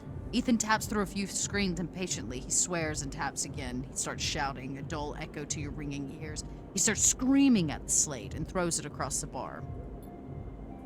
Crouches down and grabs you by the chin, his face close, his breath heavy with drink. Essenarp. just screwed me. He grins manically. They canceled the contract. Oh. He stands up. They canceled the contract! He shouts at the ceiling of the compressor. Such a damn shame. You stand up, struggling to your feet, the sting of the hit fading. Ethan is rubbing his temples, his face pale. You hear clicking sounds, like coins being counted, like bullets being loaded into a magazine. When you shake off the last of the blur, the bartender has Ethan's pistol trained on Ethan's head. Ooh. Uh-oh. Ethan stumbles backwards towards the middle of the room, all eyes trained on him. I'll kill all of you! He screams. He stumbles into a wall, spinning away towards the door. I'll be back for that. He shouts at the bartender and lunges out of the compressor. We did it without killing him. All You right. steady yourself on the bar and catch your breath. The rumble of conversation returns. The bartender goes to say something, but then thinks better of it and begins to clean the bar. After a while, you wander out into the light of the bright market, looking for Ethan around every corner. That's going to Now be a you- problem later, but Yep. Now Oh you can boy. now we can rest normally. Mm-hmm. Woo! That was intense. I imagine if you shot him, the contract that was closed would become open again because you would be hunted for murder. Yep. Yeah. I wonder why it got closed, like why they canceled it. Actually, it said it canceled with him, right? That doesn't necessarily mean that it's They canceled canceled the contract. overall. It could just be, it could just be Mhm. him. Like his Well, you have a contract. 1 if you want to get that other. Oh yeah, the other Yadigan. node. Just to sort of finish that up. I know we have to wrap here, Mhm. but let me okay. Yadigan, right? Get that 1. Mm. Bypass, extract data. Multipass. Good. All right, Sabine, help us out. Help us out, Sabine. I'm glad that we actually got use out of the Yadigan stuff because I was worried I had wasted it, but it was not indeed wasted. We're just sitting on it for a while. Yep. Okay, we got it. As you turn away from the terminal, the final cache of Yadikin data uploaded, the air crackles with white noise. Sleeper. Sabine's voice, weaker than before, comes through the haze. Sabine? A sigh of relief comes through the layers of noise. The call must be coming in from somewhere on the station. This has to be short. I don't know if Yadigan are monitoring me. Their voice is hushed, distant. You try to focus on it. The data you've been bringing in from Yadigan agents, there's something in it I don't understand. A shrill howl rattles through the signal. This data is all gleaned from their implants, records of interrogation with their nervous systems, performance analysis, error rates, usage data. I installed many of these implants, and I didn't enable any of this functionality. Their voice dips under the level of the noise like a swimmer slipping beneath the water. What's up, Vitek? You listen to the waves for a few seconds before Sabine reemerges. It has to be somehow baked into their wetware's interface. And that's not all. The systems compiling this data are connected to some kind of transmission protocol. It's being broadcast. Wait, why? Every Yadigan enforcer is equipped with black market implants, retinal enhancements, adrenaline boosters, pain suppressors. These implants are gathering data on themselves, on the enforcers' bodies, on their performance. Why, I can't tell. But I can promise you these foot soldiers have no idea this is going on. The background tone switches, dropping to a grainy rumble. If they knew, I don't imagine they would be happy with the situation. Yadigan could have mutiny on their hands. Okay. You lean towards the terminal, straining to listen to Sabine's faint voice. I need a few cycles to put this all together, but this might be the information I need to pressure Yannick into releasing my debt. Yannick? He's one of... Oh, sorry. He's one of the heads of Yadigan. They pause. It's better if you don't know him. Keep it that way. Suddenly a banging echoes through the call. Sabine's voice is suddenly whispered, panicked. I have to go. Come back in 4 cycles. Then the sharp crack of a disconnect and silence fills the apartment. I hope that means that when we come back in 4 cycles, she'll be like, have some free stabilizer, you know? You step back from the terminal. What does Yadigan have to gain from monitoring its own members? You try to recall what you know about the gang, but you have little to go on. You think of Toshiro, Sabine's minder, his mirrored teardrop implants set below hard eyes. What data could they be gathering? And more importantly, where are they sending it? You reflexively rub your forehead, trying to think. Can you really trust Sabine?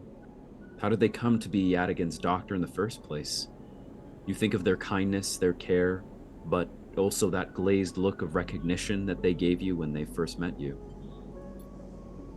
That look stays in your mind as you slip back out of the apartment, glancing around as you close it up and drift into the corridors of the station, unable to shake the unpleasant sensation of being observed. Dang. All right. Well, now we know, and this clock is set for clock of 4. So, okay. Painful patience. That will have been worth it. And I think we got another drive finished. Oh no, we didn't. I guess we had another. We got another drive to do. Improve the overlook. We've got that. We've got Harden's low end thing. Control caps. Get Sabine out. Okay, so we got stuff. Great. But time since last autosave 27 seconds. Seems reasonable. And quit. Cool. Well, a very active, somewhat tense, but very enjoyable session of Citizen Sleeper chat as we managed to avoid shooting anyone. I managed to avoid violence despite heavy pressure, heavy peer pressure from the voices in my head, so to speak. Yeah. But it was a great time, as always. And I will ask Zach first. So, what'd you think, Zach? Was the tension enough? Did you? We got rid of the hunter, got rid of the killer, broke down a mainframe, made a friend there, and we also got rid of Ethan for the moment, although not forever. And we got our own house, and we even got like a stray cat that occasionally deigns to look at us. So, like, that was that deal. You would have shot him, yeah. Honestly, if it gave me the option one more time, I might have done it. I just didn't. I don't know. It was enough of a threat to really warrant it. Yeah, and I feel like doing that in front of everybody then causes all these other problems, not just with the contract, but everyone being like, okay, so you're that kind of person, Shooting the cat. That's what I was saying. I think if you had shot him, it would have changed the status of the bounty. Right. And the status of what I'm trying to build with this character theoretically too. So yeah. But that was interesting. Zach, what'd you think about today, and so on, and where will the lovely folks find you next? Great story, great writing. I think I saw that someone in chat mentioned that this game is nominated for like a narrative award or something, and I believe it. Yep. And I thought it was funny that when that moment came of like you have the gun and whether to shoot, in a moment where Dot and I, could be the angel and the devil on either shoulder. Just both of us were the devil. Like shoot it. The only one who wasn't, all chat was doing that too. It was literally only Configuration Queen who's like, no, don't do that, and points out not every game is Andor. I'm like, that's right. Right. Yeah. So anyway, lots of great writing, great analogies, similes, and lots of narrative RPG fuel. Very cool. So yeah, a pleasure to voice and to take part in. And the fine people of this channel will find me here for this again next time, where I presume we'll have not only myself but some new cast members, at least one and maybe two. Yeah. And continuing on with this, right, Arv? Or yes, I think so. I mean, just because I think we're having a good enough time and there's enough variety of voice that I think it provides for that. So, cool. So yeah. And you'll also find me here this Saturday for our continuation of Expedition from the Mysterious Peaks. Finally. Are we still finishing up with the sci-fi crew, the Esper Genesis? Yes, side? But you're about to connect up though. Like this is you. Right.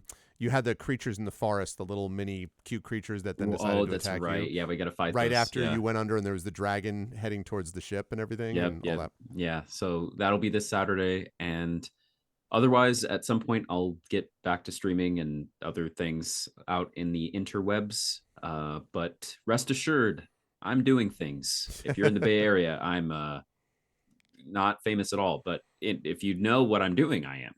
So yeah, cool. If you're if you're a 12-year-old in San Francisco or Library in system, a you couple were like- small towns, I'm a star, man. But otherwise, yeah, someday you guys will see all the fruits of my labor. It's good. He's got that demographic on lockdown. The San Oh, Francisco yeah. 12-year-old libraries going set. Thank you, Dragon, for the 200 share. Appreciate that, and thank you, Zach. And I'll be speaking to you soon. Dot, not for the last ever time, but for the moment. But as you step back because of transitions and so forth for the moment, it was a good session, I think, to be able. And we got you with Hunter, with Navigator, and we got you with Sabine. That was, by the way, I was gonna say that voice was on point too because of the whole in the apartment she's not there, so it's just the disembodied voice thing, and like that actually fit, I thought, really well with that. So. Cool. So yeah, it was a lot of fun to hear this, and again, as I say, congratulations and all that kind of stuff. How'd you feel about this for now final Arvocalist session? I'm actually sad I'm not gonna be able to finish the game. It kind of makes me want to buy it so I can play it through because I want to know how it ends. Like I want to finish it through. Yep. Because I've been a little bit spoiled in that I have seen the end of almost every game we've played, except for like Paper Mario, because that's not really a game that like we had planned to play from start to finish. Yeah, so there was like, because when I first came on the show, you were finishing another game. What was that game? The Saga series. The Banner Saga. The Banner Saga. Yeah, that's right. Yeah, that's Banner it. Saga Yeah. 1 and 2 we finished. I think it's 2 that we did with our vocalists. 2. So I caught the end of 2. That's where I started. Yep. And then we did Ace Attorney. And so like I've always had the chance to finish games. Right. And then, we did, Escaping from Purgatory and all that jazz. So I'm sad I won't get to see the end of this one. So I might just have to drop in and listen to the end of it so I can see how it ends. But yeah, no, this game is just fantastic. I'm glad it's nominated for a few awards, and it's cool. This one was the first time I got to break out to my like digital voices, like sound box. So that was very cool. All right, gang. As Arv said, not the last, but just for the next little bit, I'm going to be taking a break to sort out new things in my life. If you want to keep a hold of me, you can find me where little red dots are found online, or the best place to find me right now is over at Kobold Press, where I am the new marketing director as we roll out things. A new project, codenamed Project Black Flag, which is going to be a brand new open non-subscription based core fantasy tabletop. I'm trying to choose my words rightly. Core fantasy tabletop without giving too much away. And we have said that our current 5e book, which will be our last one that we produce, Deep Magic 2, is forward compatible with Project Black Flag.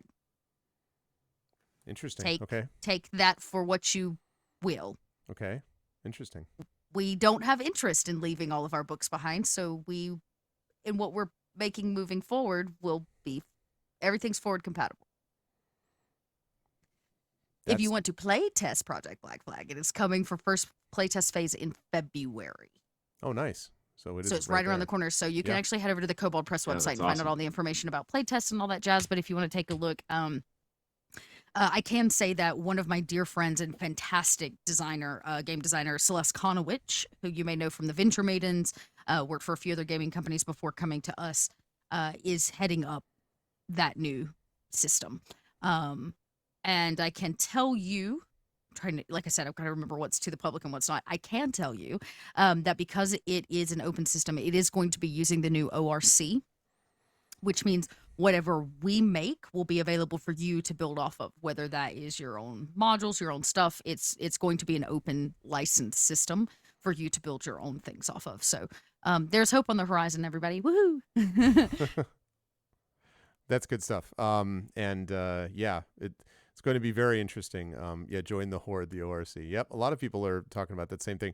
I expect that Kobold Press is planning to have a pretty good presence with stuff like this at Gen Con then, right? In August. We are. So we are going to be doing open play testing at Gen Con. Mm-hmm. As long as we get approved for all of our tables, what I can tell you about Project Black Flag is we're going to be doing 1 hour quick rotations. Mm-hmm. So you can come in and play test like a single encounter using the new system at Gen Con. Mm-hmm. You'll also be able to drop by the booth, learn a little bit about it there.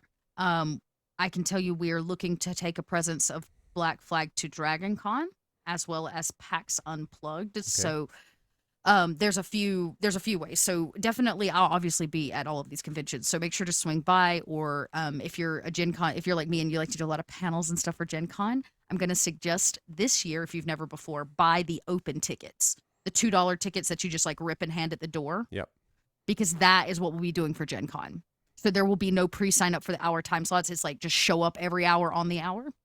And we'll have 10 play test tables running. You can just join one, pop in, give us your ticket total. That's it in a nutshell. So yep, and you can get those open tickets. Can also be used at the symposia events that I am programming coordinating as well. Oh, so, like, nice, good. There's a lot of that stuff. Yeah, so actually, get Dot, those open tickets. I need to remember to I need to remember to talk to you about that also, because it would be interesting, because we actually have a game narrative track at the symposium this year, and it would be interesting to maybe get you or one or two people over for like a panel or two. Toya Toya Kristen Finley is coordinating that. So anyway, I'm happy to. I'm happy to, especially now that this will be my first year not working for Gen Con and Kobold Press at the same time. Right. So I'm, instead of 80 hours of work, I'm only doing 40 hours of work in a weekend.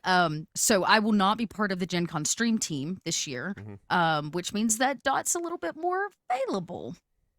That's good. So let maybe me that's something to know. think about. Okay. I can also tell everybody at home we are hoping, fingers crossed, that Gen Con approves a live play, like an actual play of Project Black Flag for playtest streamed on the stage out. So hopefully you also, if you can attend at home, you can at least watch the active playtest that we're going to hopefully do for the screen as well. So we've got some plans, but the best thing to do is just like go follow Kobold Press first and foremost. What marketing director would I be if I didn't tell you to go follow our stuff? And then you can keep, I'll be sharing everything that comes through. So yeah, and I'll see y'all very soon. Absolutely. Thank you, Dot, again. And we will see you back here, as we say, not too long from now, hopefully, about stuff. And chat, can we get some love for Zach and Dot, the amazing Arvocalists, changing but not ending. And we will see you lovely folks down the line. Dot, Zach, thank you again so much for everything. And I will catch you folks soon. Bye for now. Thank you for the cheer, Dragon. Bye for now. Stopping share. And bye-bye. Bye, friend. All right. So good stuff. Yeah, so things changing and shifting. Again, this is not a forever, never going to come back again type of thing. We'll definitely have Dot back for Christmas Carol and stuff like that. But we'll also have, I imagine, we'll have Dot back here and there for things when we can. And so I would not be too concerned about that. But it is the case that we will need to, do this. But it is the case that Dot also has a busy time ahead now that as the marketing director of Kobold Press. And yeah, I mean, like, obviously the situation that happened with the OGL has affected everybody. And it's meant, my hope is that what ends up coming out of all of this is that, Wizards of the Coast comes to their senses. I think they've had the fear of God put into them, honestly, is my read on this. And I think that, so I do think that in the end, they will have a pretty functionally solid OGL. But what it's done, because of the way that they botched it, and this is mostly an own goal, is that it means that people are working on other systems. And having an open game license, especially one, what I did not want to have 15 different open licenses, right? Like on the one hand, people are like, oh, it's great. The more, the merrier. It's not that great, because what it does is fracture the community creatively. And what you have is a bunch of people doing these little niche things that maybe 3 people play. And I don't think that's good. But the fact that you had a bunch of third-party creators and companies coming together with the ORC and coming together to produce this new stuff, that I think is a much more positive development, honestly, because it creates a situation where people feel, I think, connected and capable of being able to do what they wanted to do, and being able to do a whole new license and system. But there's a lot of support behind it, right? And you have a lot of different companies that are actually doing their work together. So I like that, and I think that in the end, what you're going to get is you will still have. D&D is not going to go anywhere. It is the 800-pound gorilla in the room. It is orders of magnitude more than anything else. And I think if they produce a functional OGL, and I think the latest drafts of it since this disaster, the latest drafts of it with feedback from the community and all have been positive. They need to keep working towards that. It's not all the way there yet. It needs to keep getting better. But if in the end what happens is we have a better OGL, and we have Hasbro and Wizards of the Coast sort of like chastened by all of this and like being like, okay, we shouldn't have done that. Let's not do that again. And let's sort of lay low for a while. And then on top of it, we have these third parties also having produced game license, like an open game license. That's a very good one. That is a powerful competitor. That's all to the good. No, but I'm talking about gaming though, Dragon. That's all to the good. That I think is going to be positive for all of us. So I am excited about that. That is what I'm hoping for is the best case scenario. Worst case scenario is everyone fractures into their own silos. That's not a good thing. Yeah, it's not that. It's not no more corpo greed. It's that the idea that they decide that they're going to make a lot more money when they keep their hands off, which is what they should have done already. They should have realized that the open game license actually has increased the profit and the visibility of their company extensively. What they said was, well, but we're worried about that because it's under monetized, right? Is what the CEO said. And again, we're only talking about a few people who went this way, right? Most of the people working at WotC are people who are working on the creative team, and they're not to be blamed for this. This is not their doing. But a few people, I think, misinterpreted what the actual success was about, and this is now started to, I think, give them a sense of, oh wait, we made a terrible mistake, not because they're amazing, whatever, because they want altruism, but because it's actually going to cost them more money in the long run. The D&D Beyond cancellations were a big part of that. Anyway, that's the way I view it. I am not in favor of, salt D&D to the earth and eliminate it, because it is my favorite game, and 5th edition I think is the best edition. And I have a lot of systems and campaigns that run on it, that run well on it, that run differently from each other on it. And frankly, selfishly, Greyshade is going to be 5e connected, and I would rather not, put poor Brandon having to go through a brand new system. And also just the market is not there to the same degree. And so for a lot of reasons, also because I'd rather not end all the 5e related campaigns that are run on this channel or around this channel or by me or others. So I'm not one of those people, but I am very pleased that we get some other folks here producing an excellent license and then material to support that license. And that's the key. Real world building, real actual development, the way that D&D has had all of these worlds built in: Forgotten Realms, Greyhawk, Eberron, all the ones that we've talked about, Ravenloft. All of those things, we need some of that stuff as well for some of these other worlds in a more extensive way. And I think we're going to be able to do that. I know, Rising Tides, of course. But that's not it, right? We talked about this.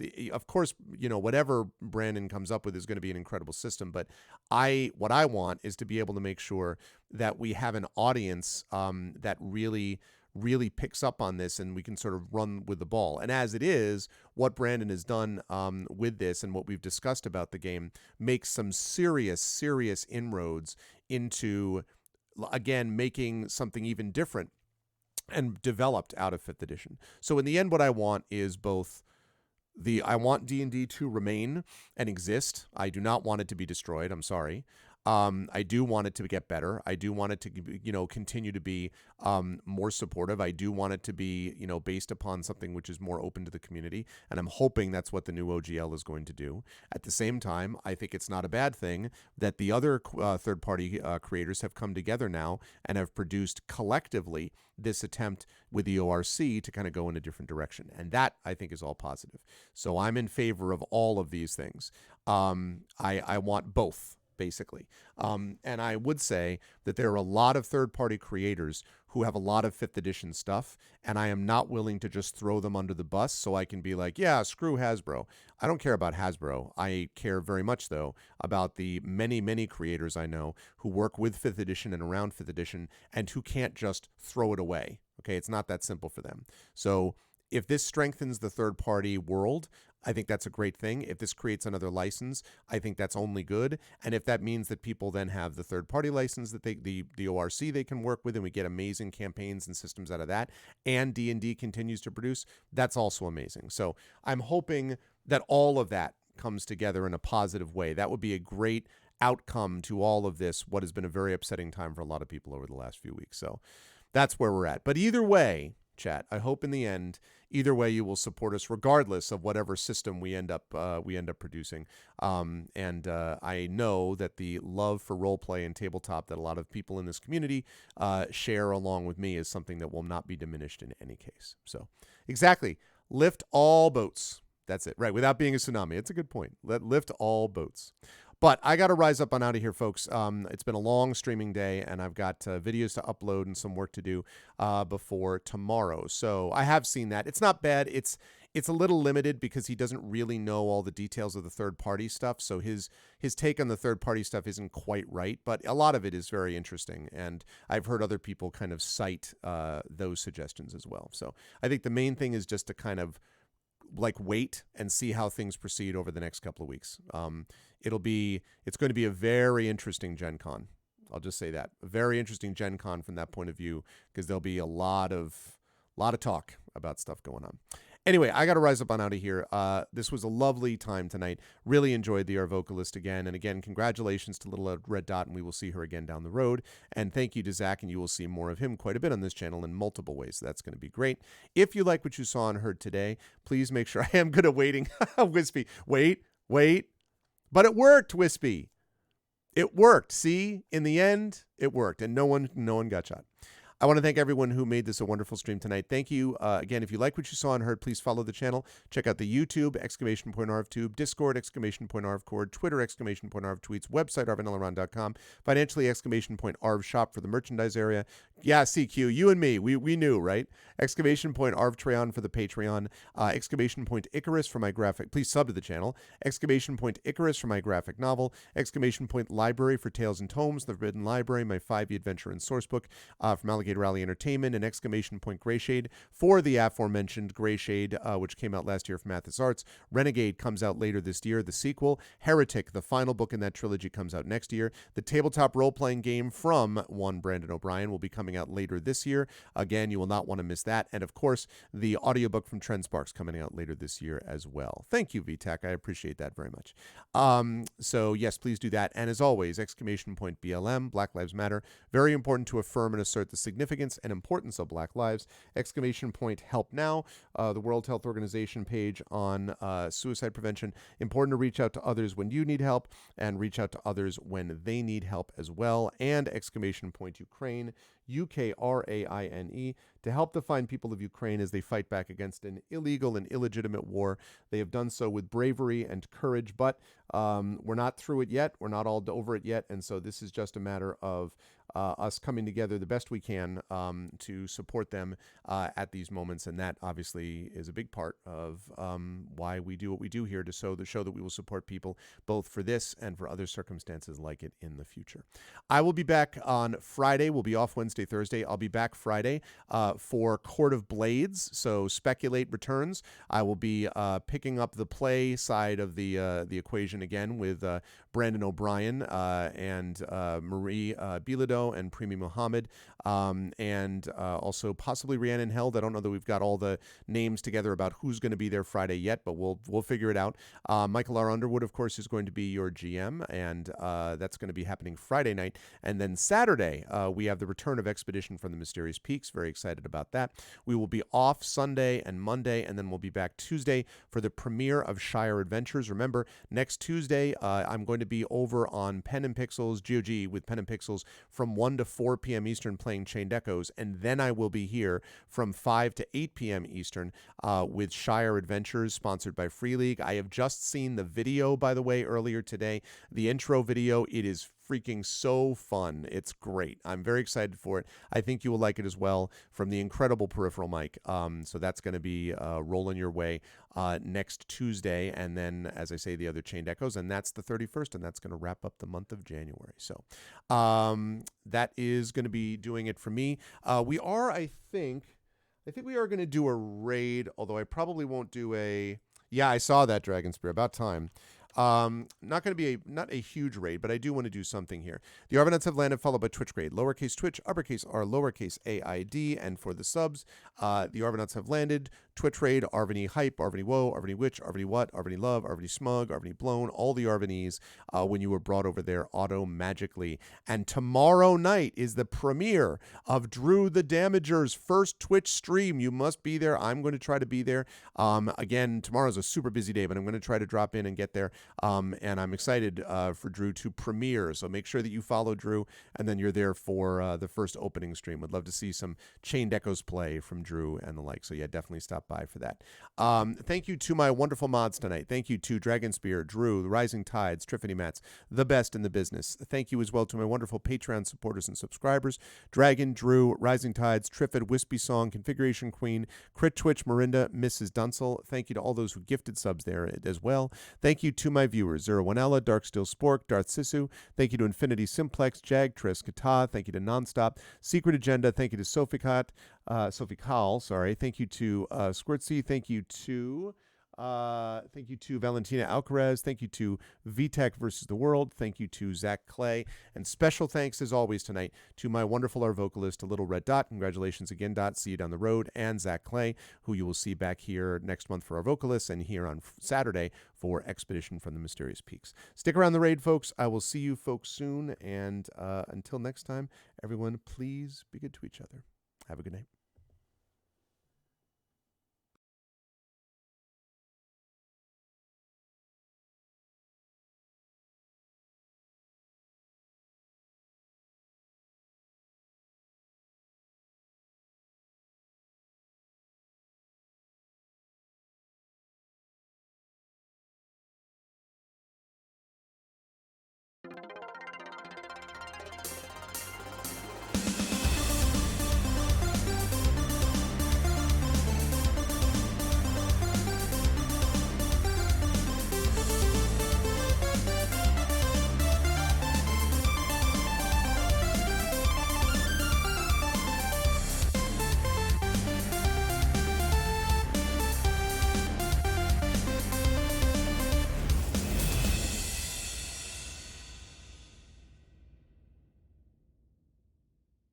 Honk.